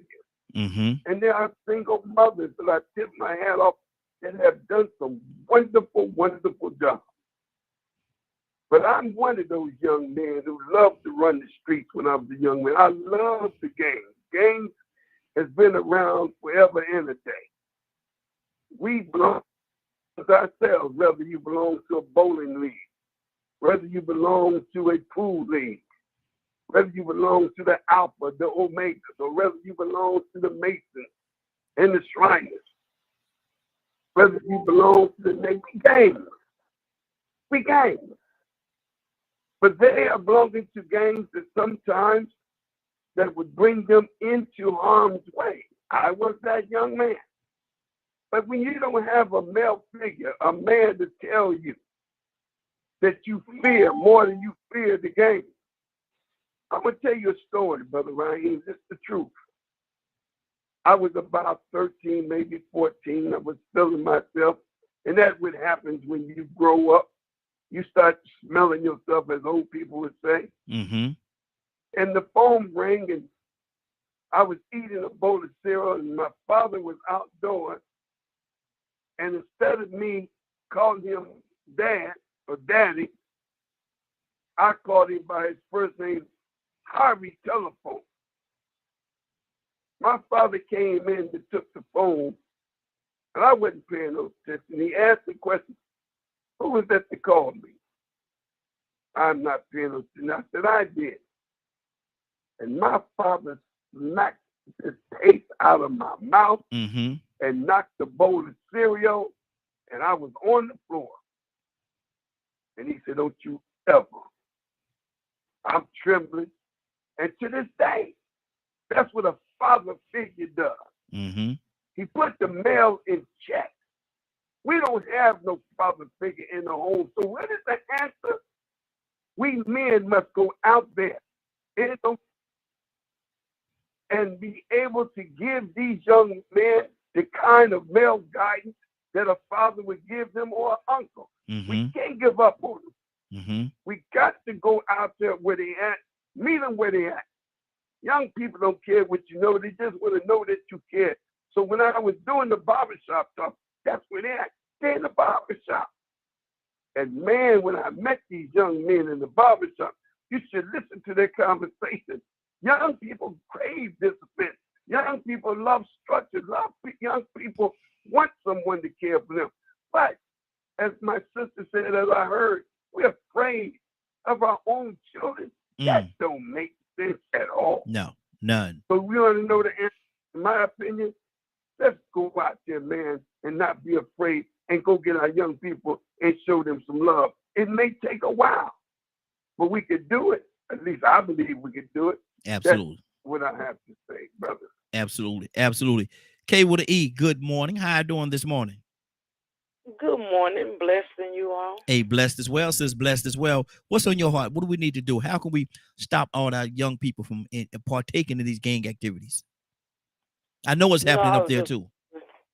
I was just listening to what the brother just said, and some of them do want to hear the knowledge and all of that stuff, and then some of them don't.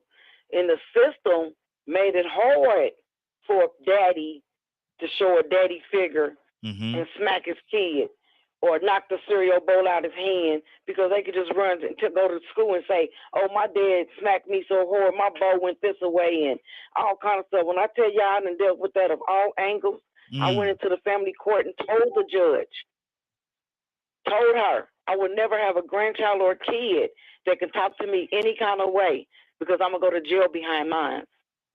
And my mama taught us that. And I told her, the only reason why you standing there saying that because you're in that black suit, but I bet you done spanked yours. I guarantee you done spanked yours. They not in jail nowhere. You done disciplined them. So it's hard to discipline your kids now. And it's hard to love these little kids now, because the parents is not in a bowling league. The parents is not in Bible study groups. So what's the example they getting? If the parents is not leading by example, it's hard to go out on the streets. And I just thank God for the Holy Spirit and guiding me. Because I got a young lady across the street, 30 years old, with 3 kids. Them kids and adopted me as their grandma. And they don't have a problem with me telling them, don't do this, don't do that. So I thank him for helping me be able to be a part of the village and raise these kids and teach these kids. I'm taking them to church. I'm taking them to Bible study. I'm taking her to church. I'm taking her to Bible study. So I guess it just starts within the community and within the neighborhood, and we all can be a part of the change. We just got to get out there and do it. Absolutely. But it's hard, so we got to stay prayed up. We got to constantly pray and consistently pray. I told somebody to pray. There you go with that praying stuff. I said that's why your life is raggedy, because you won't pray, and you know to pray, and you won't pray until you give God His honor. He ain't giving you nothing. He don't bless miss. So you just gotta stay prayed up. Good deal. Good deal. Joseph, talk to me, brother. What's on your heart?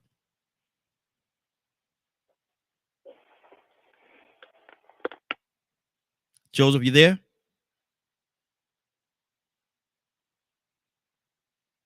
Joseph may be away from his phone for a second, or maybe fighting with that mute button. You know, that mute button is vicious sometimes. Cassandra, talk to me. Yeah, I want, I love what Cap said. I love what Kay said. I don't want our children to fear us, but I want them to respect us enough that more of us will be comfortable. If you see him doing something wrong, you can say something without being in fear of your life. And I don't know. It really bothers me that that there is such a fear of our own children. Cassandra, let me say this. And Cassandra, let me, and I know that it does happen, but there's no, I just can't bring myself to, I got four girls, love all of them dearly, man. We'll do it and we'll die for either one of them any day of the week. But I can't be afraid of my kids though. I just. Okay. But Raheem, I'm telling you, just like that woman, I'm sure if she could have controlled her son, would she have gone? That's embarrassing. Yeah. Would you have gone to somebody else to say, hey, I need help. He's not listening to me. I tell him to come in at 10 o'clock, 9 o'clock. He comes in whenever he get ready, blah, blah, blah, blah, blah, blah, blah. He won't do anything in the house I tell him to do.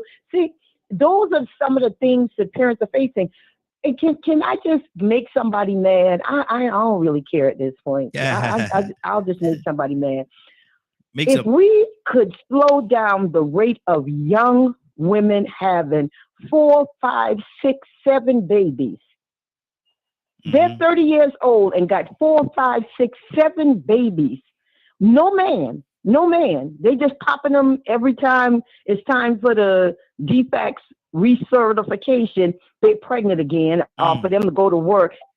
If we can just slow that up, because a lot of those they're babies themselves. They needed somebody to raise them, and they were raising babies.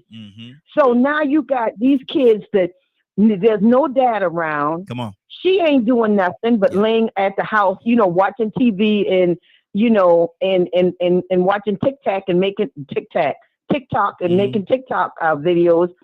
So I don't know. I hate to be hard on people, but that's true. We got a problem. Houston, we got a problem. Absolutely. Rico, talk to me, brother. And that's absolutely true. There's truth in that. Rico, what's on your heart? No, so now we headed in the direction that I would like it. Because we was tap dancing a little bit earlier. You know what I'm saying? And so Joseph came on in and let it be known, man, we are in a crisis. I brought up Robert Sanderson, Yummy. Yeah. I brought that up because that was 1994, man. That was 28 years ago. Now we got that on a regular basis. That was the unicorn back then. That was unheard of. An 11-year-old going out here on a killing spree and then being killed by his own fellow gang member. You mean to tell me he was terrorizing people at 11? That was unheard of. Now it's almost normal. So guess what? If it's still going on, we done dropped the ball. Yeah. Somewhere we ignored something that didn't need to be ignored, and we didn't pay attention to it, and it done turned into a monster. Now some of the things that we were saying that we shouldn't be talking about, now people want to talk about it. Oh, don't talk about having all these different kids. Listen, it's an adult supervision thing. Yeah, come on. But it also starts at a very young age. It's an adult influence thing, but not just adult, because some of these bad people are adults. This passing this bad behavior down. I mean, you listen to the music. Even Jay-Z, the billionaire, brag about, cooking on the stove. Yep. Yep. You know what I'm saying? He ain't like models, you know what I'm saying? When he turned to gold, he did it on the stove. Wow. Sounds like a plan. Yep. Sounds like an option. Jay-Z said, you get what I'm saying? So, you know, it gets to a point where even though we knew we need to bring men around and we need adult supervision and we need community to actually pay attention, we got to make sure that it ain't the same men that you laid up and got these 4, 5, and 6 babies with. Exactly. We got to make sure that the standard that you set ain't based on their high value, but their high quality, their high integrity. Because, see, they ain't made them babies by themselves. They made them babies with some men. What is? Did they make bad decisions, or were they laying down for the wrong reason, or was it just for fun? You know what my oldest son's mom told him one day? She didn't get with me because she loved me. She got with me to make her mama mad. Good Lord. What you think that did to them psychologically? On top of it, that it's a lie. But she wanted to toot her own horn. She wanted to build her own image. She needs to pump herself up because she wanted to be the Erica Kane, the Vixen, the soap opera Vixen that just made the ultimate plan and plot to connive and manipulate and get something. And I didn't bring y'all out into this world out of love. I brought y'all into this world because I was being spiteful to my mama. Wow. She's a single mother now. She's still been a single mother. I mean, got married and then divorced just like that. You know what I mean? So, I mean, there's a situation where people are making choices. Men are laying down with women for the wrong reason. Women are laying down with men for the wrong reason. And then at the same time, we're not making sure we're not creating life because it feels better. We don't like protection. I mean, there's so many different things that people just don't respect for the right reason. And in the process, we create more Robert Sandifers. Like I said, it was a little boy. Now, and we wait until it hit mainstream news. So some of these issues don't matter to us until they hit close to home. Yep. Or until somebody actually makes a good enough point for you to actually understand what they're saying. So I thank Joseph for coming in. I love everything everybody said. God has killed it. Cassandra killed it both times. Captain killed it. And Joseph really killed it. But when he let you know that it's a crisis, when you are in a crisis, that means you need to put that first and address that. And maybe this is some of the things we need to start addressing when we vote instead of how much of a tax cut we get. Exactly. Maybe we should have started addressing. You hit them. Minimum wage increases, income increases, so people don't have to have 4 or 5 or 6 sources of income that's going to take away from their children, because you're going to have to sacrifice something if you out here hustling for 4 or 5 or 6 sources of income and you got children. Somebody going to get sacrificed. Somewhere along the line, so something going to get missed. You know what I'm saying? We need to discuss the right things when it's time to vote. And when we in public talking about issues, we need to stay consistent, because if we don't stay consistent, we could be complaining about the same thing 28 years later. Absolutely. Wow. That's good. Let me go to Shanavia. I'm sorry, Miss Navy. Good morning, young lady. How you doing this morning?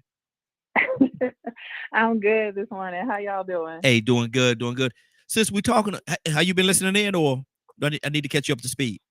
I just caught the end of sounded like Rico. I just caught the end of what he was talking about. Okay. Well, we're talking about this young lady. She had a 12-year-old son. Now, you heard me when I said she had a 12-year-old son. He got caught up in gang activities and hanging out late at night when he should have been at home. You know, some people say that. Got shot, caught up in a crossfire, got shot and killed. She went to the representative. She went begging for help. Nobody helped her. There was a sheriff there. One of our Caucasian brothers. He say that these kids don't have to get caught up in these gangs because there's so much love and stuff going on in the community. They don't have to do this. Well, maybe in his community that might be true, but in some situations, in some communities, the gang activities is the only thing that they see as a way of livelihood. So my question is this: what do we need to do? What should we do to curb our young children from being sucked in to the gang activities? Oh Lord, this is this is a week-long, month-long, year-long conversation Absolutely. that we can have, because it is so many layers to this one question. And it's interesting that the answer that the gentleman gave from his perspective, but is that lateral for everyone? No. His community, yes. In that young man's community, did he know it was that much love for him to give? I mean, you said that this was a young mom, but where was there any other family members involved? Like, what other resources did he have to let him know that, hey, I have options, that this isn't like the way that I'm going? Because most of the time when people come to my office, now I've never been a part of the gang, y'all know I'm country as a $3 bill. So I can't fully relate to that other than by the stories that I get from young women, but especially our young men that come in to heal from that thing. And it's like they were looking to belong somewhere. They wanted the love, but they didn't have the resources to reach that. So and the difference between some of our babies that look like us that are in certain communities versus Timothy and Samantha is that they have those resources are available to them from birth. And I'm not saying just because they are a different color or live in a different, or just because they live in a different area code or a different color, but because they're taught from their parents as to, like, they go to the yacht club, they go golfing. If you bring that type of language to Junior over here, he's gonna be like, that's not what we're not exposed to stuff like that. And when we do, we're accused of trying to act white or be somebody that we're not. It's almost like we have imposter syndrome or something to things that go beyond the environment that we're in. So we become products of our environment. So how do you change the product? You change the environment. It's hard to get sick it's hard to get well in the same place that you get sick in. Absolutely. That's good. Badger, what's on your heart? And I love that, sis. Man,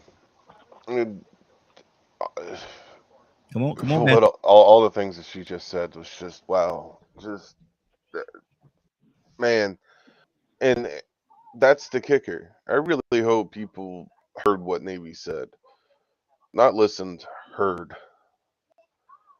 There is so much fact in that, and it's man, how do we go about helping the community full of people that don't want to listen, that are so wrapped up in themselves that they don't even see the issues that they have, the ones that hold on to the victim mentality, that even when it's pointed out they don't want to let go of it because that's where they're comfortable, because it hurts too much to get better.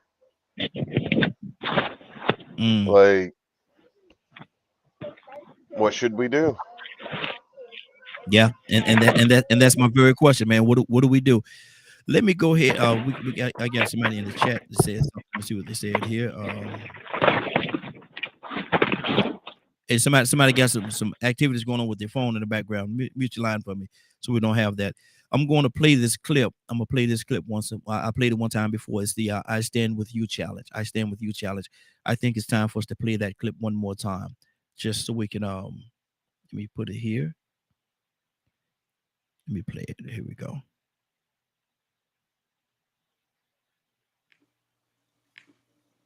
Hello, everybody. How are you all doing today? My name is Raheen Ajmer. A lot of you might know me. A lot of you may recognize me from DKM Media Group and Associates. The Morning Glow, every day, Monday through Friday, from 7 until 10. Real Men Being Men every Tuesday, from 8 o'clock until 10 o'clock p.m. Eastern Standard Time. I want to come to you and talk to you about something just a little different right now. I want to challenge you. Our men. I want to challenge you. I want to challenge you to they've had all kind of challenges. They've had the water climbing over the thing, jump over the moon challenges, eat the hot chip challenge. None of that is going to do anything to help or improve our community. So I want to come to you and I want to challenge you in a different way today. I want to put out there I stand with you challenge. I stand with you challenge. And what this challenge is I want you to go out into your community or communities, go to your schools, and pick one young man, maybe somebody that's troubled, that's going through situations, whatever it is. But I want you to pick one student, one young man, young guy, elementary, middle, or even high school. And I want you to become his personal mentor. I want you to pour into him what we may have missed ourselves. I want you to pour into that young man. Elementary, elementary, middle, or high school. I prefer you to get an elementary school or a middle school, but if you want to get somebody in a high school, that's fine. But I want you to come to me, and I want you to write in this feed right here, I stand with you. And you is that young man. I don't want you to go out there with no ulterior motives in mind. This is not a dating thing where you go out there and try to get with his mom. No, none of that, brothers. None of that. I want you to go in there and make a difference in this young person's life. I want each and every one of you to sign on. Take this challenge. Sign on. We talk, and we talk, and we talk, and we talk. I'm going to show you. I'm going to try to get 2 or 3 that I don't know. I'll go to the school. I know people that's in education. I know people that's very close to me that's in education. I'll go to the school and ask them, what troubled students do you have here? Send them to me. I talk to their parents, do everything, do all the proper paperwork and everything that we need to do. Send them to me.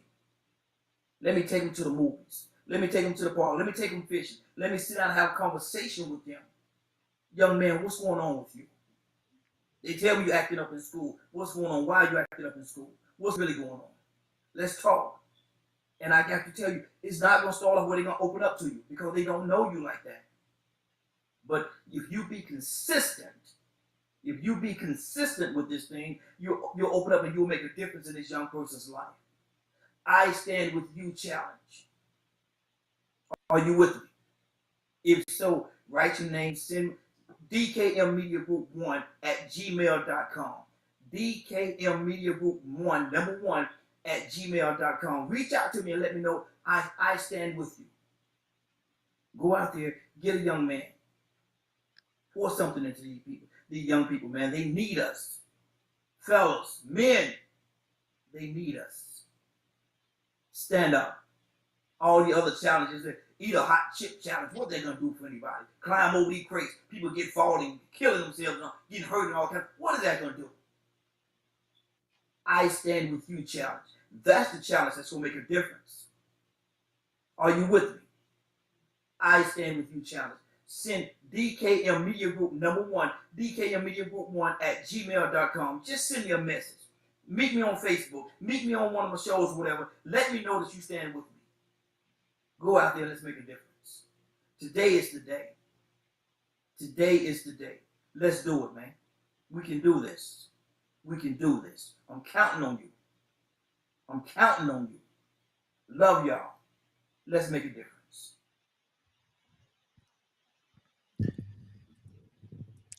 All right.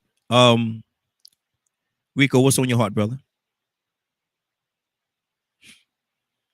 I mean, like I said, man, we have to lead by example. I was glad Navy came in and said that, man, because I've been holding on to that for about an hour, man. You don't see little Pookie having opportunities to get out on that golf course. Mm-hmm. You know what I'm saying, and learn like Tiger Woods did. You remember what Tiger Woods' daddy had him doing at the age of 5? He was on That's Incredible. Y'all remember that show, That's Incredible? Yeah, I remember that. Mm-hmm. Tiger Woods was on that before he ever became a teenager. Remember that movie about Serena Williams and Venus Richard? Yep. King. Yep. That's a true story. Mm-hmm. But we might look at that as entertainment, just like we might look at Robert Sanderford. See, Yami didn't have nobody to teach him no golf. They taught him how to shoot. At 11 years old, he went on a killing spree. Mm-hmm. That little 14-year-old that killed them 2 women down here in Alabama, I'm pretty sure he ain't had nobody come and put no tennis racket or a bat. I bet he didn't even know how to hit a ball with a bat. Mm-hmm. Probably couldn't shoot a squirrel. Well, I bet he could shoot a squirrel. Probably didn't want to. Want to shoot somebody and then smoke on them. Mm-hmm. And guess what? You got a lot of rappers getting filthy rich, pushing that same message. Yep. Making it sound like it's just something trendy. See, we got to create a new trend. We got to create a new standard, but at the same time, we have to make some sacrifices, some things that we feel that we like that make us feel good. We got to admit that it begets another dysfunctional behavior. And sometimes we just have to accept the fact that we got to nip some things in the bud and quit participating and contributing to things because it leads to something else. And then it leads us to a situation where we asking questions. Like I said, 28 years later. What's wrong with these children? What's wrong with these little young black men? They ain't the way they used to be. Now, Robert Sanford would have been, imagine that. If he was killed at 11, and that was 28 years ago, he would have been 39 years old. What if? But he never even had a chance. And it's like that on steroids now. You know what I'm saying? We live in a desensitized society that really has ignored this situation. And it really gets ignored until it affects somebody personally. Exactly. But we have some very excellent people. We have some very accomplished professional people that really not only deserve the attention and the recognition and the pedestal that we have, that we put other people on that really have influence, but they also deserve to be the ones, or they need to be the ones that want to reach back out and give back properly. So I mean, you know, this is it's a huge issue. You know, when we first started on this, I told y'all, like, man, we might have to do this for about 3 days. Yeah. Because nothing hurt me more than hearing that woman in desperation saying, "Help me with the life I brought into this world. I don't know what to do." And then to hear the response that she got. Well, he just ain't did enough yet for us to help you.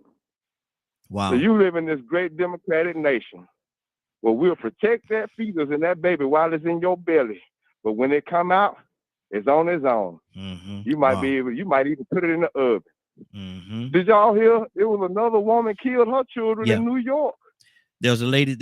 Man, get the baby daddy. Stabbed them in their neck.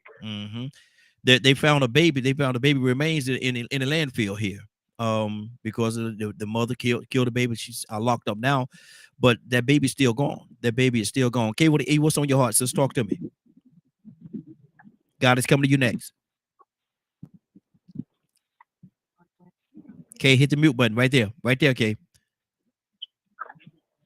All right, let's go to Goddess. Goddess, what's on your heart, sis? Okay. I just, all right, go ahead. Kay. Go ahead, Kay. I'm coming to Goddess. I was hitting it, it just wouldn't come off. It was stuck. It's cool. It's good. What's on your heart? I just say that's needed. Like that little thing you just played, it's needed all over the world. Like a little boy just hit my granddaughter in her face the other day like 3 times, and I was like, well, he hit like a girl because your face ain't big, your lip ain't big. It's just red because you light skinned it. I said, but next time somebody call you a bunch of names, don't throw your milk on him. Go tell on him. She said, they ain't going to do nothing. God forgive me. I said, well, pick up that bar stool and whoop his butt real good. And tell him that's how it be at. I said, if the system, the people in authority people, you telling me they not going to do nothing. I told the principal. I said, my granddaughter said, y'all not going to do nothing. And he disrespected her totally. She asked him to remove himself and everything. He refused to. She was a gang of bees. So she threw her milk on him, and he hit her like 3 times in her face. Hard. Really hard. Her lip was bleeding, but that's about it. I told her, next time, that's what you do. And I asked God to forgive me, but you will be real good for him. And I don't understand, like, why you got to be all those names anyway. I don't mean, they don't bother me. I'm over all that. But I've never been disrespected like that, even coming up in school. There's something wrong with our children. And I think this is what's out at home. There's something wrong, something seriously going on. And somebody needs to go grab that young man and mentor him. Absolutely. Absolutely. Goddess, what's on your heart, sis? I think that we are forgetting that drugs play a major part in our kids' in some of these kids' lives as well as their parents. The fact that, now weed is being made legal. This ain't the normal marijuana with the regular cannabis that's grown up out the yard, that nature has grown up. This is with THC and which causes neurological, because they've made it where it causes neurological issues and problems. So, everybody's still on that. Well, marijuana is good for you. Well, marijuana is good for you, but that's the natural growth, not the marijuana that they have out here that they've changed and manipulated the whole structure of it. So you got parents having babies that are afflicted from just simple marijuana, if not the other drugs. They lace this stuff. I have a neighbor across the street right now. She can't deal with her son, but her son is grown. But he didn't got laced with something, and he's crazy. I got another lady that, where she got to put lock her doors in her bedroom. Her and her other son got to lock their doors in their bedroom because she's scared to go to sleep in the house. Good Lord. I couldn't live like that personally, but she don't want to put her kid out here with nothing because she does love them. And I understand, and I also see so many homeless youngsters out here in the on the bus line, just riding the bus, living on the bus, because our bus system is free. Mm-hmm. So what we do here from here is, I'm not against having medical marijuana, but the medical marijuana is not the medical marijuana like that's beneficial for you, and we got to understand that.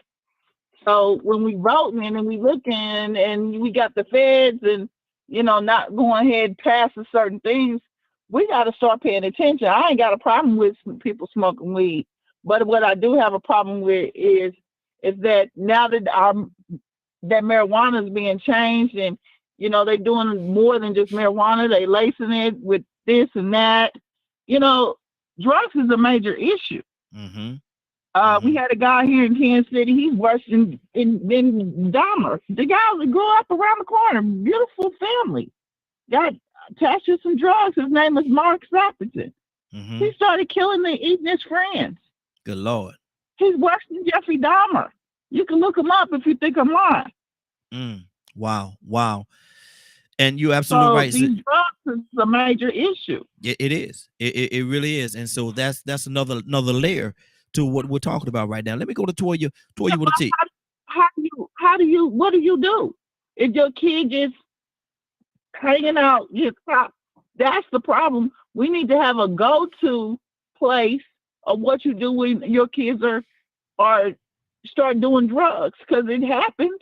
Mm-hmm. You can try to do your best. It happens in the best of worlds. Mm-hmm. Good deal. What do you do? Hey, $1 million question, sis. $1 million question. Not really sure. Let me go to Toya with a T. Good morning, young lady. How you doing this morning? Good morning. How y'all doing? Hey, doing good. We're talking about this young lady that lost her 12-year-old son. You been listening to what we're saying? Or do I need at Atlantic Station. Yes. Yeah, I used to work out there. Mm-hmm. And she, went to a representatives for help. Nobody helped her. Her son is now dead. And the sheriff, there was a sheriff. I'm sure you saw the story. The sheriff, he came on, one of our Caucasian brothers. He came on saying that the kids don't have. There's so much love and activities in the community that the kids don't have to go out there and get involved with gangs. There's other stuff that they could do, maybe in his community, but not in all communities. Toya, in all communities, they don't have the drug dealers, gang members, and things of that nature. Is what they see every day. That's unfortunately that's a part of their reality. So what do we need to do to keep our kids from falling victims to these gangs? I mean, we got to step it up. Okay. First and foremost, let's be honest. Atlantic Station has a curfew where no teens can be out there unsupervised. Mm-hmm. If you're under 18, you can't be out there supervised. They're still out there. Mm-hmm. So, again, I got nephews, right? I done been out there. My sisters, they had issues with their sons. Their sons were out of control. They couldn't control them. But when they got the auntie baby, I remember one day I woke up and one of them standing in my door sleepwalking. Boy, I will take your head off. You understand me? Mm-hmm. If you ever think, but again, it's not always about how you handle things, but there are triggers, okay? And can drugs be one of them? Yes. But listen to what I just said. 2 of my nephews would be out of control when their mama was around and their mama was the trigger. Mm. Our structure is so off balance. We so busy looking at the drugs, but let's not forget about what you did to that baby mama. Mm-hmm. A lot of parents, a lot of mothers are destroying their children's mental health. And the mamas is the trigger. Mm-hmm. It ain't just no drugs, nothing. Do that. Let me just say, because I'm like Snoop Dogg. I smoke every day. Mm-hmm. They ain't got no, we're not going to do that one. Now, are there things that contribute to it? There's a multitude of things. Let's talk about the experiments they've done on Black people where they drop stuff out of the air to make us act like that.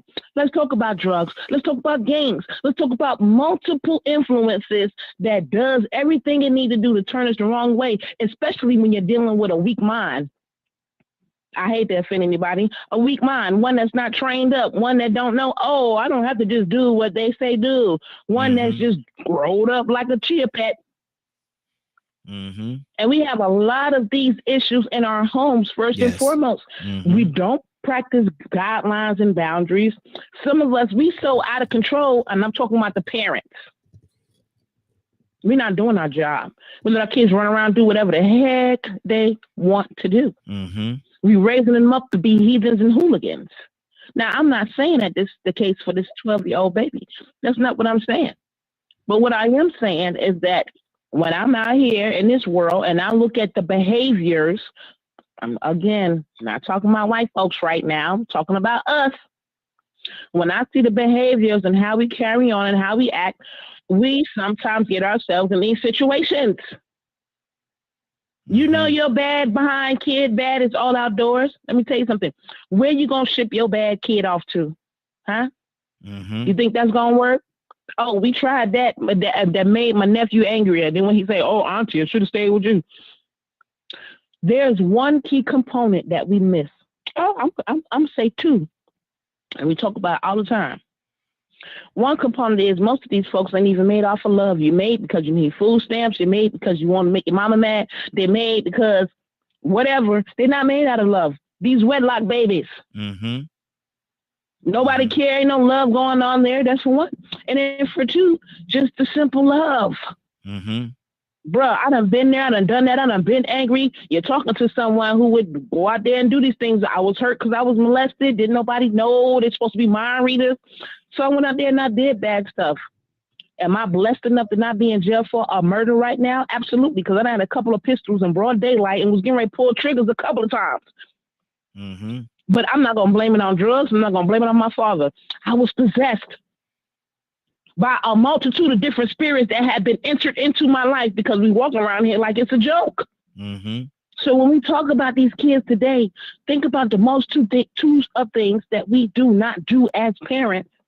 And that is, I promise, 75% of what is going on with some of these bad kids. Because if you put them in a structured environment where they feel like they're loved and wanted, they're going to do different. But in this world today, Christians ain't got time. Parents ain't got time. The drug dealers and pimps out there waving flags talking about, yeah, come over here. What's the matter? Oh, let me guess. They locked you out your house. Oh, you could come to our house then. Oh, what's the matter? You're hungry? Oh, look, if you come into this world, you'll never be hungry again. Mm-hmm. See, this is this battle. This spiritual battle. We keep walking around not looking at the spirits and principalities behind it because the devil wants our kids to use them for his own will. This is where we dropping the ball. So let's not just focus on, oh, it's drugs. Let's not just focus on, oh, it's the white man. Mm-hmm. Let's focus on, we're not building families from the inside out, and the devil is doing whatever he want to do, seeking whom he may devour, and it's our kids. Good deal, good deal. Stay right there, Toya with the T. You put a lot of great information out there, man. Definitely appreciate what you said. Let me go to Willow. Willow, what's on your heart? Good morning, Raheem. Good morning. How you doing this morning? on so How you doing this morning? I'm doing good. I'm doing good, Raheem. Good deal. I'm Good deal. doing fine. Now, what do you hear? 12-year-old. She lost a 12-year-old son. There was a sheriff that said that there's enough activities in the communities that kids don't have to get involved in. There's so much love and so many activities in the communities. They don't have to get involved in activities that involve gangs and stuff like that. And they really don't have to. In some communities, he may have a point, but certainly not But you all. know I live in Chicago. You know I live in Chicago. Mm-hmm. So you know what's going on as far as the crime, black on black crime here in Chicago. And it's sad to say that, all these officials are, talking about the things that they're going to do to kind of alleviate the crime that's here in Chicago when all that is just a bunch of lip service Mm-hmm. because none of them are not doing anything. Even if they brought programs, see, you got to outweigh the drug dealers, the ones that's telling the ones that, you make $15 at McDonald's, but if you work for me, you'll make hundreds of dollars every day. Mm-hmm. See, but what we're missing it's because you got to always like to go back to the root cause of it. You're missing that relationship that parents had with their children when we were growing up. Mm-hmm. I mean, we might not have liked what our parents done, but look at where some of us are now. Yes. See, Yes. in the beginning, Raheem, we had a program called Scared Straight. It was called Scared Straight. Remember when HIV first came out? Yes. And they had a program. We were young teenagers, and what the teachers did was they took the young ladies to the places where there were a lot of women who had HIV and also had children, had babies. And they took us to these places to see the things that would happen when you made those kind of decisions. And they took the guys, the male part of the teachers took the guys to some of the prisons. So they were, at that time, they had an opportunity to do those things. Well, you can't do those things in school without parents and other people's permission. Before they used to take us on trips and everything. So what I'm saying is that they took away a lot of the things that brought structure to our young people's mindset. And they just letting them run wild now. Mm-hmm. So that's what I'm saying, Raheem. I know I don't want to go over, talking more than what I should, but that's what I'm saying. They've taken away a lot of the structures and our homes are not providing what our children need. Absolutely. And that's what's on my heart. Wow. Wow. Let me go. I was good. I had somebody in mind. I was good. Oh, Navy. Navy, what's on your heart, sis?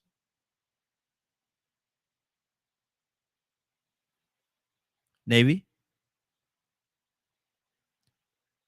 Hey, Mr. Raheem, can you come back to me? I just got to work. Can you give me like 2 minutes? Okay, cool beans. And let me do this right here because my mom was watching. Good morning, Mom. How you doing this morning, baby? I love you. I want to just shout out that I see you over there. I definitely see you over there. Let me see, where am I gonna go right now? Let me go to Cassandra hadn't said nothing in a minute. Cassandra, what's on your heart, sis?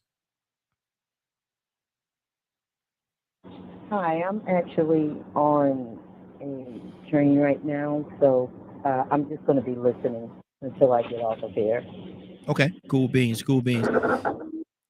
I'm here. Who's that? Joseph. Joseph, go ahead, brother. You got something on your heart? Go ahead. What's on your heart? Yeah. I'm thinking there are those who have these think tanks that monitor us, our behavior, and so on and so forth, and they craft policies accordingly. When we look at the results of what's happening, it seems to me there's a systematic plan in place because, we see all of these shootings, and it's happening mainly among our youth. When we look at the diseases, COVID and the high number of diseases in our community, COVID mostly affected the old. So you eliminate, you get rid of the knowledgeable older people, Mm-hmm. and then you reduce the numbers among the young people. And then all you have left is a remnant. And that's, you can manipulate them easily. I mean, look, Congress is getting ready to codify same-sex marriages and interracial marriages. I think there's even 12 Republicans who are voting for that. Mm-hmm. But we cannot get voting rights codified through Congress. I mean, the Supreme Court literally in 2013 gutted the Voting Rights Act. Yes. We can't get Congress to codify voting rights. It seems that everyone's interest is respected except black folks. Mm-hmm.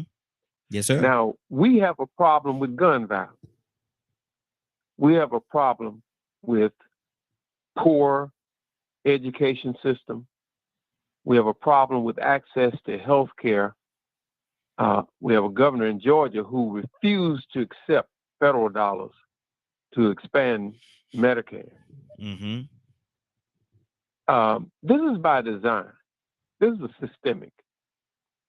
Now, we've got to educate our people, and I'm glad that you have this platform. We need more people talking about it, all of these issues, and we need to be talking about it as it is, as it is affecting us. I had put on I put on the comment section. I don't know if you had a chance to see it, but I would love to see a commercial called Body Count Mm-hmm. and show the increase of activity at the funeral homes in the black community and the prison population. Mm-hmm. Because we're losing bodies, Yes, sir. and we're losing them at a high rate of numbers.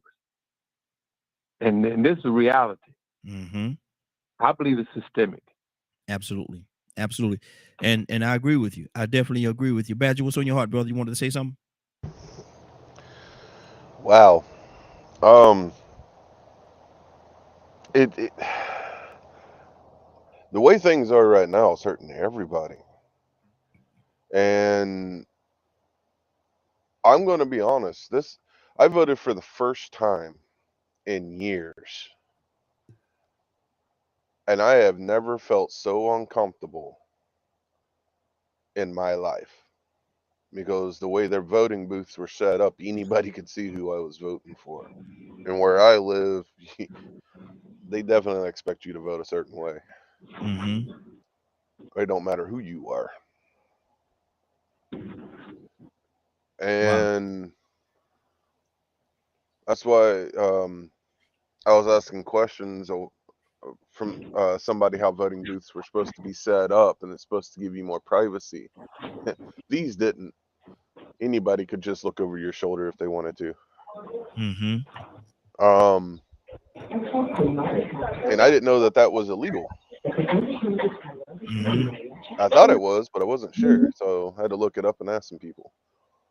And just taking that into consideration, and how different states, different issues, and then there are some same issues. Healthcare is hard for a lot of people, and depending on where you live, it's definitely changes things. Mm-hmm. And I know some probably haven't heard this, so I've had altercations where I was told by state representatives who work in the Medicaid system of Texas, who literally said that if I was another race, I'd get more benefits. Mm. So there's that going on too. Wow. And that's why I work so hard to explain that what's going on, especially systematic racism, affects all of us. Mm-hmm. How would you feel being told all the time that you have all this privilege, but when you're applying for help, you're told you're the wrong color. Mm. Wait, y'all can relate with that, but I'm never allowed to talk about it. Mm-hmm. Wow. Wow. So, like, there's a lot going on, especially when race is brought up. Mm-hmm. There's too much separation. If you ain't making a certain amount of money in this country, it's a survival. Mm-hmm. It becomes a dog eat dog world. Everyone goes into this, my pain is worse than your pain. It's this person's fault. It's this.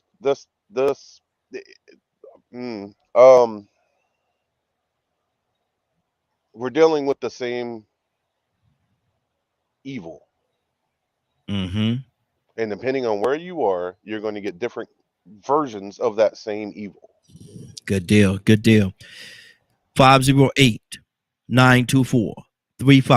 508-924-3521. Give us a call. We love to have your input. Mr. Hicks, I see you over there, sir. What's on your heart?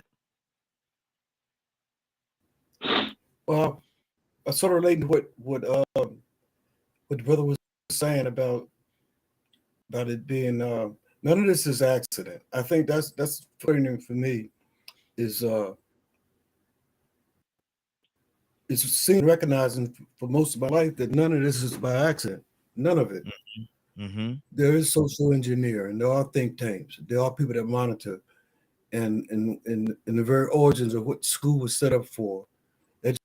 Education initially was set up to funnel people into factories, into manufacturing jobs. You know, I remember when just in terms of opportunities when I was in grade schools, man, we had music. We had instrument. Every year you could pick an instrument at puppet clubs. They had things for the, but the money was the money is not important. They're spending on these things because again, they recognize that they can funnel these people to prison. You know, if you don't educate people, if they graduate in high school and they can't read, they can't really think straight because they're not taught that any kind of critical thinking. It's hopeless. It's hopeless in the sense of you expecting someone to do it for you. Mm-hmm. You know, there used to be a saying that a woman is the arm that rocked the cradle of civilization. It begins with the woman. I always had a conflict, like why we put a gender on the creator, called he, you know, and we're born our womb, you know, and that's the point. Until we uplift our women and the men take their role in doing that, you know, we're going to continue on this spiral. Mm-hmm. It's if you let it, it'll be very depressing because it's not like you can point to one area of society where we have problems. There are problems all the way around in all areas. Exactly. All areas of corruption and corruption at the base of things. That's my minute. Mm-hmm. Good deal. Good deal. Cat, what's on your heart?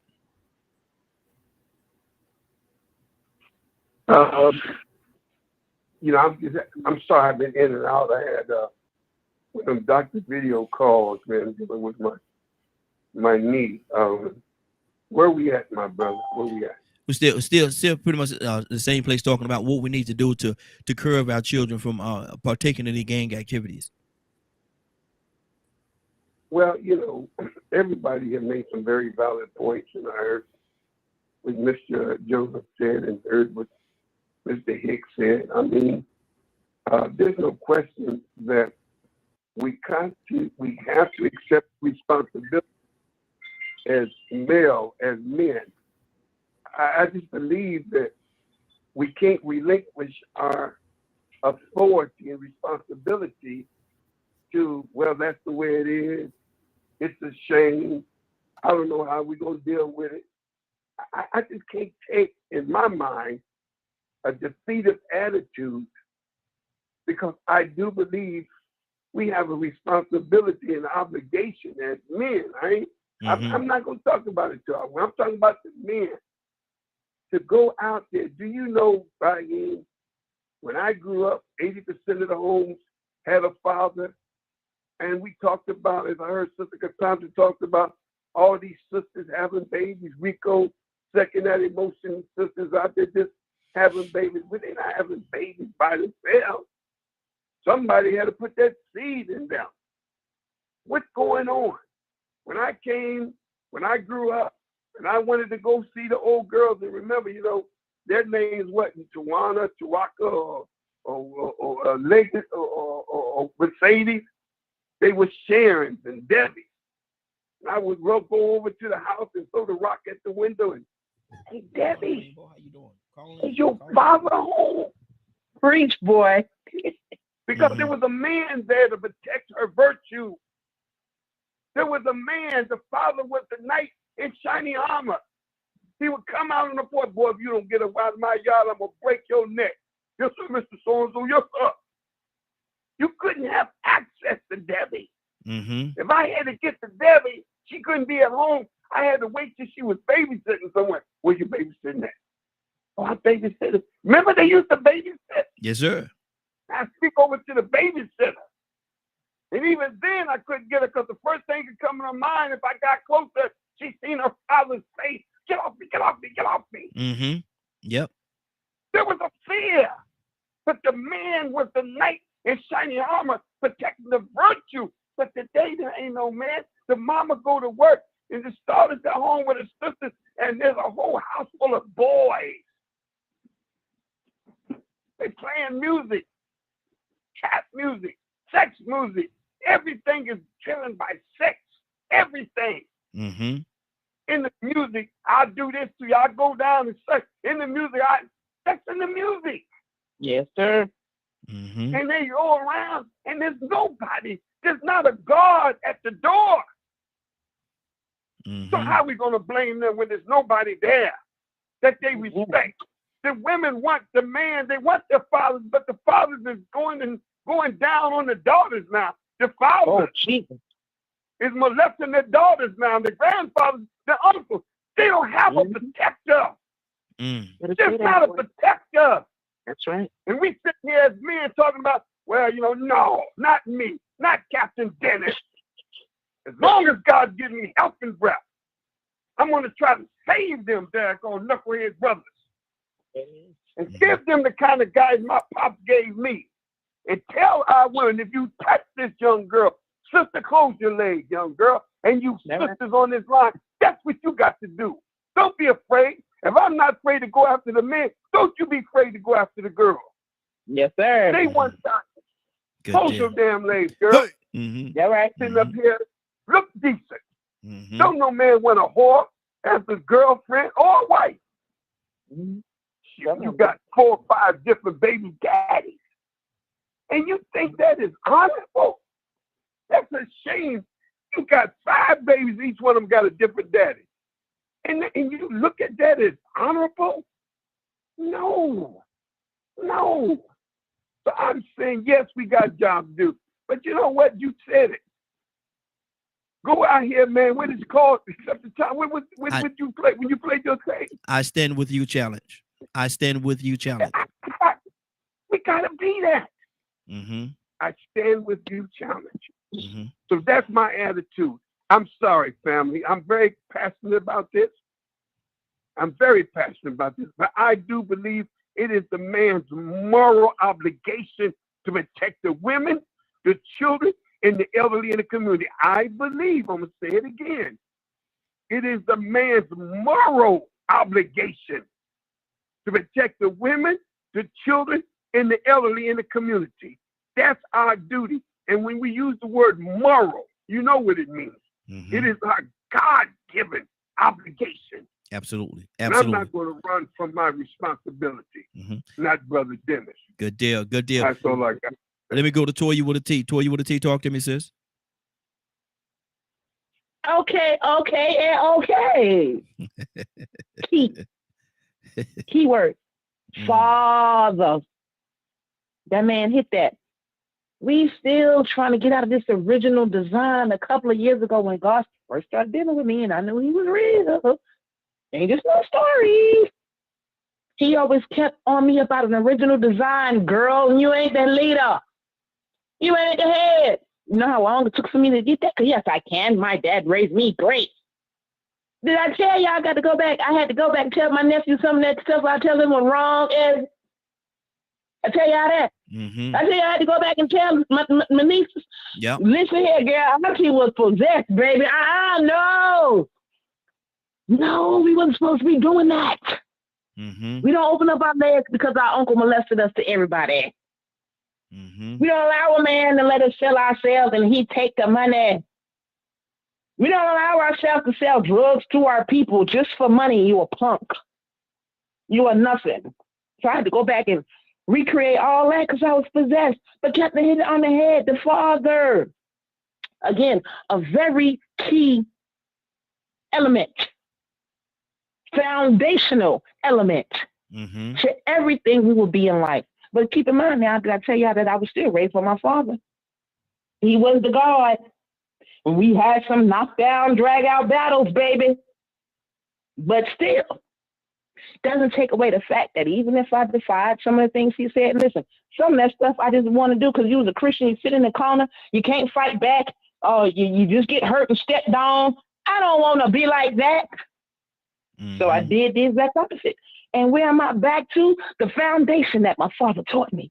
It's something in the spirit of a man, you hear me? Something in the spirit of a man, especially a father, that you already know. You better get in place and you better get in line quick. Mm-hmm. Now, I know us women, especially like me, I'm a strong, fierce one. You see The Woman King? I love that movie because I'm king, even though I'm a woman, baby. Mm-hmm. However, I still had to, again, understand this original design. And I had to get in my place. Can't nobody put it in it. Don't get it twisted. I had to get back in place. And that's what these men got to do. Mm-hmm. Because like what Captain just said, that main foundational element, I would be lost if I just had to deal with my mother. Again, I love my mother, but she wasn't the strong, foundational, positive, normal, thinking parent that I needed. My father was, even though he had an alcohol problem. Mm-hmm. And again, these are only foundations. That didn't stop me from pulling out pistols in broad daylight on dudes. It didn't stop me from selling drugs, breaking into cars. It didn't do none of that. I made choices and decisions out of hurt and pain and allowing the devil to possess me to make foolish, stupid, idiotic decisions. And you can't put it all on mommy and daddy. But father does have a very large part to do with it. That's another reason why I know God is a man. He's a father. And it's something in the spirit of a father that can help you. Something in the spirit of a father that no matter what you do, he always going to have his arms open. It's just this kinetic energy between fathers and their kids. Yeah. Yeah. I'm not taking away nothing from mothers and their kids, but fathers are instrumental to the foundation. And then, like I said the other day, the comprehension and the understanding, that's part two. So Cap hit it on the head. And until we understand that basic foundation, the root is the mother and the father and their mindsets, we're going to be having this conversation over and over again. Exactly. Exactly. Paul, good morning, sir. How are you doing this morning? Good morning. What's on your heart? Well, I heard a little bit of this and that about kids and gangs and stuff, and my experience is, well, I worked in juvenile correctional education when I first started teaching, so I dealt with a lot of different gang members. And prior to that, when I was a teenager, I mostly hung around with juvenile delinquents. Many of them went on to careers in crime or death and stuff like that. And it was all centered around one family. And the thing that made that family kind of like a hub for they were a gang, but like not like gun type gang. This is the 80s. So back then it was like there was a lot of white gangs in my town, and some of them were like white supremacist gangs.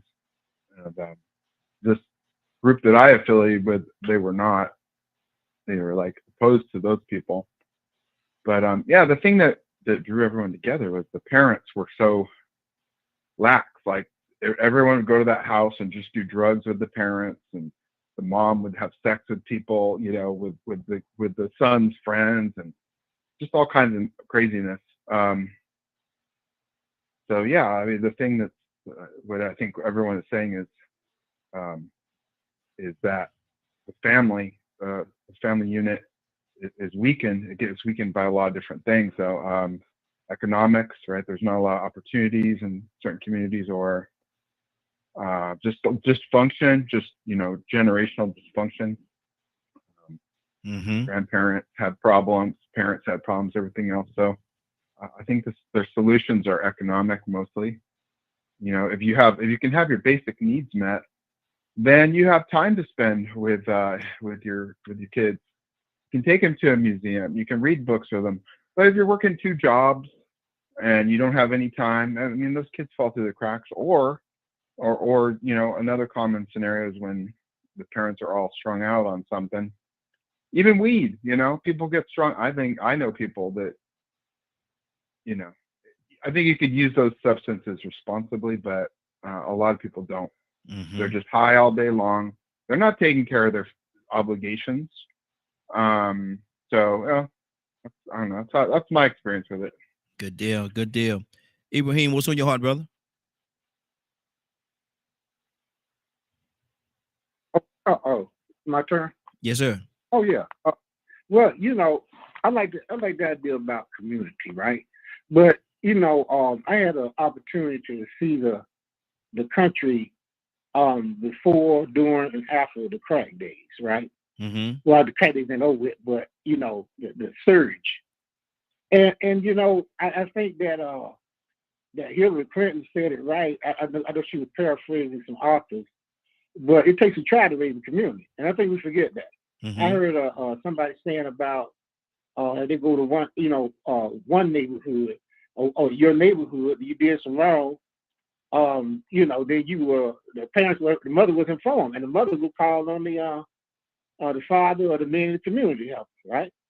So I just hate that people blame the victim. This mother was acting. That's all the resources she had.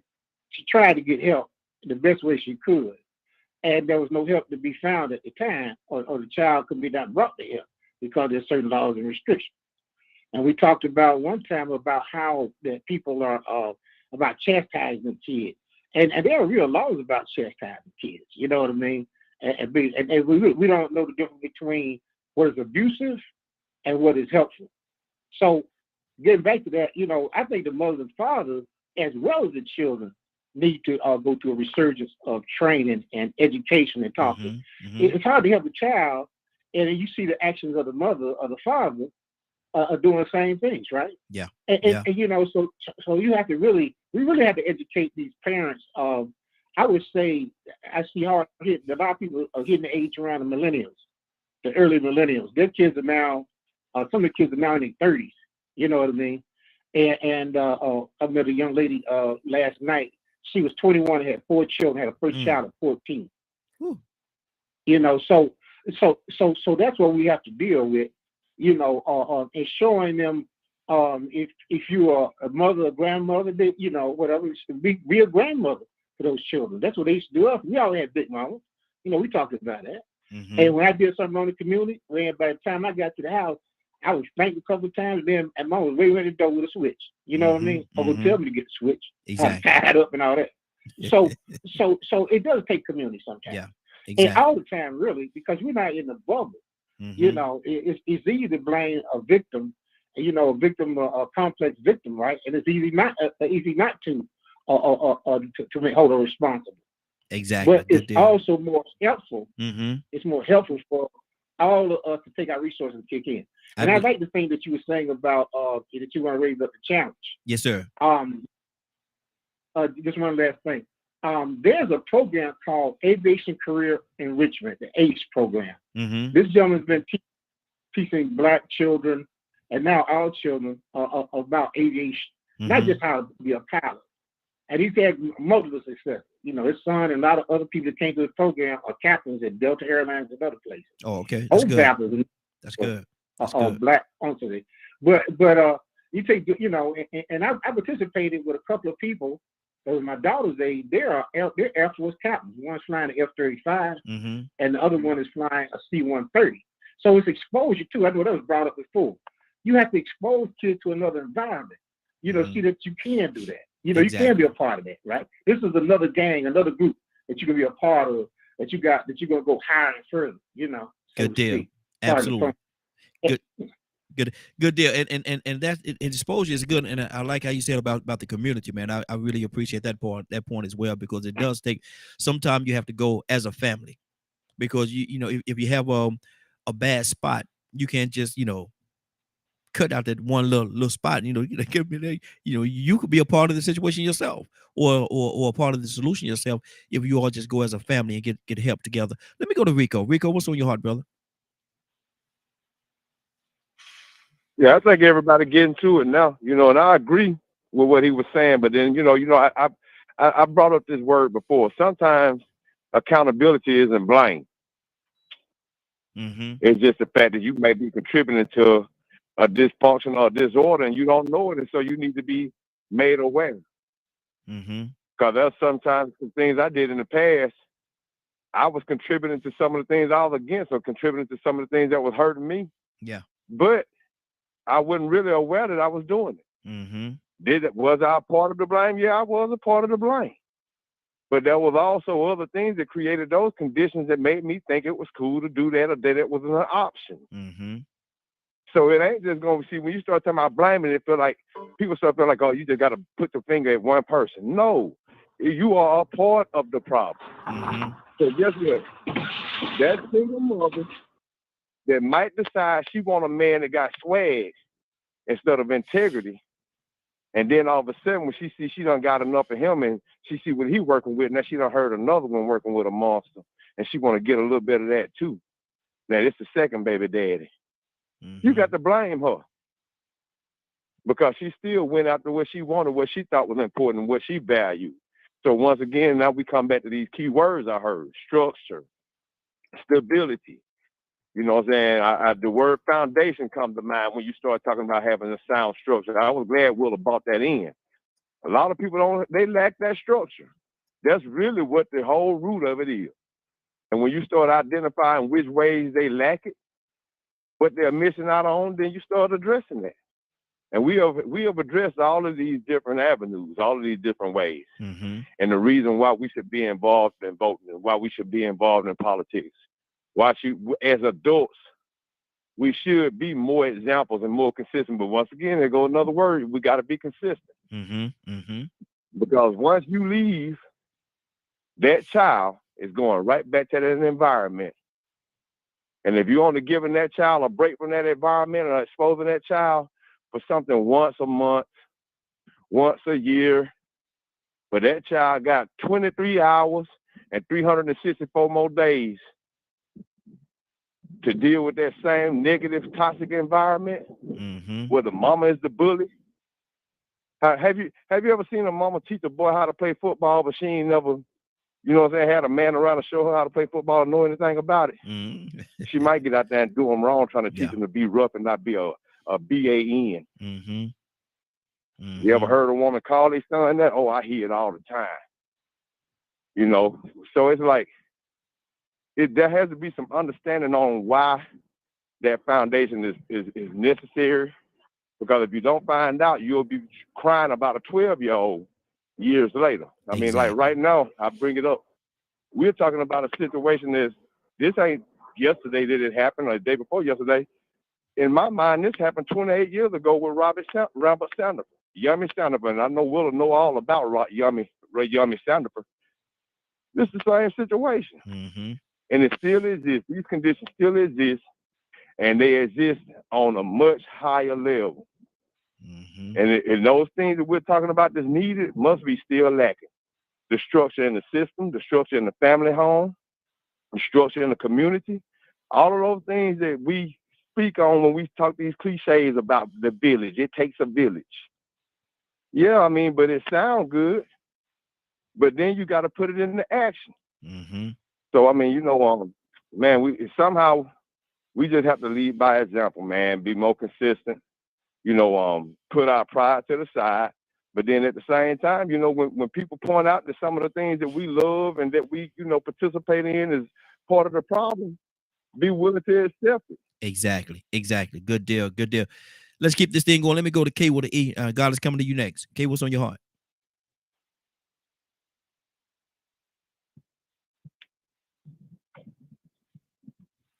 K, are you there? K and that doggone mute button, Lord Jesus. Go ahead, Goddess. What's on your heart, sis? Goddess, you there? Yes, I'm here. I just had to remove the mute button. Okay. What's on your heart? I'm just loving the fact that I'm listening to our black men stating that, hey, we needed black men in the households, and that it's not all on us. We need more black men, but the problem here is that women, there's not enough black men per black woman. We're looking at half of the capital. If you look at 100% of the black men, and you sit there and you look at, you got to look at the capital here, how everything is. You got 100 of the black men, let's say 60% of them might be married, the other or in jail. So 60%. So you got your let's say just 50. I ain't even gonna say 60. It's like 50. 30% of them are married. The other 20% are gay. Wow. And you might, let's leave a few percentage out here that are single. So let's take that back. Instead of 50, let's say 40% are incarcerated, 10% are single. So you got a whole lot of women out here that are messing around with other people's baby daddies and all that. So the choices in picking is very slim to bring a male into the household nowadays. I've been married 2 times. So, and my husband passed, and I know what the dating out here is horrible. It's just horrible. And it's at a point now that the women have to step up into the men's roles, and that's not what we're supposed to do. And then you turn around, you see, I've seen somebody having a conversation with another guy, young guy, older guy having a conversation with another guy, young guy at work. And his first thing was saying, all these women are so aggressive. And so I was just listening, and I said, well, how are these women so aggressive? He was like, well, one of them asked me to hold the door. I said, but you thought that was aggressive? That's something you should have been doing as a man. So, we are weakening our boys in the household. They don't even know what true aggression is. And some of our men are not men in our households because they're taking on the female feminine qualities of their mothers. Wow. We got a few more minutes. 508-924-3521. Want to let everybody know you're listening to The Morning Glow. You listen to DKM Media Group and Associates. This is The Morning Glow. We're here every day, Monday through Friday, from 7 o'clock until 10 o'clock a.m. Eastern Standard Time. Let's keep this thing going. Let me go to Willa. Willa, what's on your heart? Willa! I was wondering had you had your coffee or not. I wasn't for sure. But now I know. Hey, Ryan. Hey. What's on your? We put a lot out there, man. It's been a lot of great information that's been brought forth today. What's on your heart right now? Man, for sure. We could definitely preserve a lot of the conversation in a jar for parenthood. But, I was just thinking about, we don't think about the responsibility that goes along with having a baby once you have a baby. Yes. We like to act.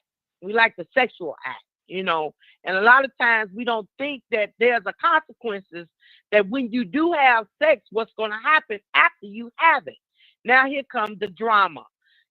I believe it was Ibrahim that talked about the community that used to raise a child, because certainly we're not in that community today. That community has changed where there are some parents, you can't even say nothing to their child they did the child did something wrong and they hollering at you. So yeah, we are in a different era now, different environment now. That we got to understand that there's a totally different responsibility when we have children. So we got to think about that sex act. You know, I think it was Rico that was saying something about how men, no, how women, I forgot who it was, I don't know, have 5 different babies, or, you know, by 5 different men. Well, the men, number 2 man knew that she had a baby by another man before he laid down with her. Certainly number 3 did. But he still chose to make that decision to lay down with that woman. See, so that goes back to the sex act again. That was the act before we even had a child. So if we could just kind of minimize our way of choosing life and the choices that we make in life, maybe there'll be different results. So as men and women, we have to learn to make different decisions when we talk about having sex nowadays, because of the consequences that happen after we have them. We wind up in parental court, or, you know, I do understand there are other things that happen like rape and molestation and all that. I'm not talking about that. I'm talking about the choices that we have, the free will to choose the choices to make when we lay down with somebody. So if we learn to start thinking different, we'll start to have different results, and we won't have these kind of problems. Absolutely. And that's what's on my mind right here. Good deal. Good deal. Amen. We only got a few minutes before we get out of here. Let me go to Joseph. Joseph, what's on your heart? You've been quiet on this for a minute, brother. Joseph. Joseph, wake up and go to sleep. Cassandra, are you back with us? Cassandra, are you back? K with the E talk. Can you find you? K, I want you to start working on your mute button right now. And I'm gonna come back to you in a few minutes because I know you and that doggone mute button. You cannot find it. Badger, talk to me, brother. I greatly appreciate a lot of the things that's been said today, and I really hope people hear what we're saying. Is it takes us learning to acknowledge our issues, acknowledge the struggles in our communities, and you know how much help even one individual can make in a community, and especially the kids. When a child knows that there's at least one person that is willing to take time out for them, yes, it can change so much in that child. And doesn't mean it has to be family either. Yeah, it's good. You know, those of us that go out there and, you know, do history lessons or do different things, just volunteering our time. Our time is our most valuable asset. And so many kids don't get time with people that have a lot of compassion. So many fall through the cracks of not experiencing a lot of that. You know, they're surrounded with so much oh man, it's watching the adults struggle, watching the adults fight, watching the adults argue, watching the adults blame other people, blame other things. I that all by itself put as a child that grows up with around that, you know, the ones that fall through the crack, how are they going to know any different when they get older? Exactly. So we need to take a mental evaluation of ourselves and our actions and how it's affecting those that are around us, even our words. Just the fact that the child can hear you talk about the struggle that you're having to deal with can affect them mentally. Exactly. So it's, I mean, is it good to, as they get older, to inform them of how society is? Yes. But we got to figure out a way to make sure they don't take it within themselves and not be motivated to do better. We need to make sure we're uplifting the kids to be the best that they can be, and that even though there are evil people in this world, we can't let them control us. Yeah. We still have to do the best we can to help ourselves and therefore help others. Mm-hmm. Absolutely. Absolutely. Now we got a gentleman that just joined us. He's super late for today, but he's extremely early for tomorrow. Elder, what's going on, guy? How you doing today, sir? Good morning. How's everybody doing? Hey, doing good. Tell everybody who you are, man. I know you got a great event that's coming up, man. I want you to be able to share it with the audience as far as what you got going on and how they can participate in it. So tell everybody your name, brother. Okay, this is Don Sharab. I'm a minister and musician, and part of the team for the Real Men Being Men on Tuesday evening. I've been listening to the conversation. I had to drive and go someplace, but I was listening to the conversation, and it's definitely a stimulating one, the one that we got to talk about. Mm-hmm. But I want to talk about something else very quickly before you go out and buy your poinsettia for this beautiful Christmas holiday. I want you to think about purchasing a poinsettia in memory of someone special. Mm-hmm. And the poinsettias are $10, and your name of the person that you're dedicating the poinsettia to will be mentioned on Facebook Live December the 18th at 12 o'clock at our Tabernacle Community Baptist Church service. And you'll be able to pick up your poinsettia. And if you choose to get a poinsettia, please get in touch with us. You'll get a good deal, and you get a chance to dedicate this in terms of your loved one or your person you're trying to honor. Exactly. So if you want to send a cash app, it's to $TCBC,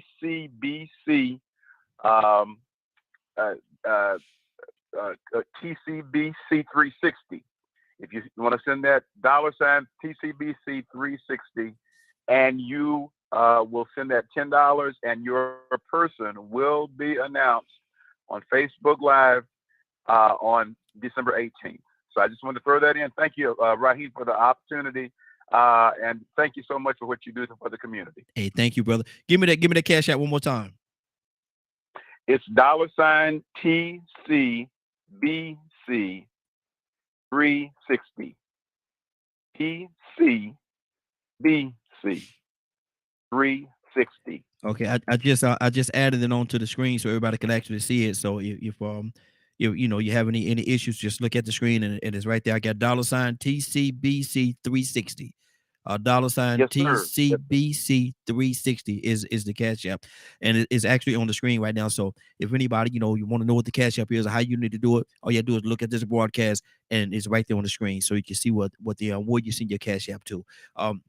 Okay, anything else, sir? Good deal. Okay, thank you. That's it. You can pick up your poinsettia that day. That day, yes, sir. If you need to have it delivered, let me know. Door-to-door service, boy, you can't beat it. All you do, only work you got to do is go into the cash app. Everything else is done for you. My God, Rico, what's going on at 3 o'clock today, sir? And thank you, Elder, appreciate you. Thank you. Yes, sir. Rico, what's going on at 3 o'clock today? Show. If you missed today's show and would like to hear us see the rebroadcast in its entirety, you can tune in at 3 p.m. Eastern Standard Time on www.dkfmediagroup.com. Good deal. Raheem! I got to say it again. Raheem, let's go. Are you ready? I'm ready, Raheem. Well, you know what? I am so ready to receive the word of God. Let's go, Raheem. Well, I ain't got nothing else to say, but let's go. Let's go, Raheem. Let us all go to the throne of grace this morning. Let us go with expectation and confidence and with boldness. Father, we thank you so much for allowing us to get up this morning. Get up to get it right with you, oh Lord. Father, we're asking for your help this morning. Father, we're asking that you continually lead us and guide us and direct us through your words, Lord. Father, continually to give us that spirit of obedience so that we may read your word daily, Lord, so that we may know what you want from us, oh Lord, your expectations as a father, Lord. Father, we love you and honor and glorify you, oh Lord, through your word and your promises, Lord. Father, we thank you for allowing your angels to be encamped around us, oh Lord. Father, we thank you.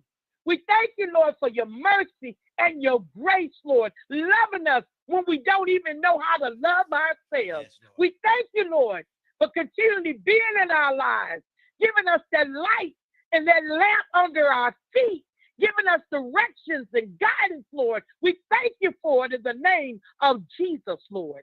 Father, I'm asking you, oh Lord, to comfort those who are lost, Lord. Father, you've created mighty disciples, Lord, and we're asking you to send us to the lost so that we may give us some guidance, some leadership to a Savior that we know who is powerful and that will do anything but fail us. We thank you, Lord. We thank you for being our awesome Father and keeping your word, even when we don't keep it to you, oh Lord. We thank you for that. We thank you for this radio show, Lord. We're going to ask you to continually make it successful, that your message will be put out there, Lord. Not ours, but yours, Lord. Continually guide Raheem and his family. Touch each and every last one that's on this line, Lord. Father, you said that you read the hearts of men, and we believe it and trust that, Lord. So continually read their hearts, Lord. We're asking you to do these things in Christ Jesus' name. Amen, amen, and amen. We thank you, Lord. Amen. Give all praises to you, Lord, this morning in Jesus' name. Amen. Amen. Amen. Anybody got anything before we get out of here? Man, I want to say, man, just help.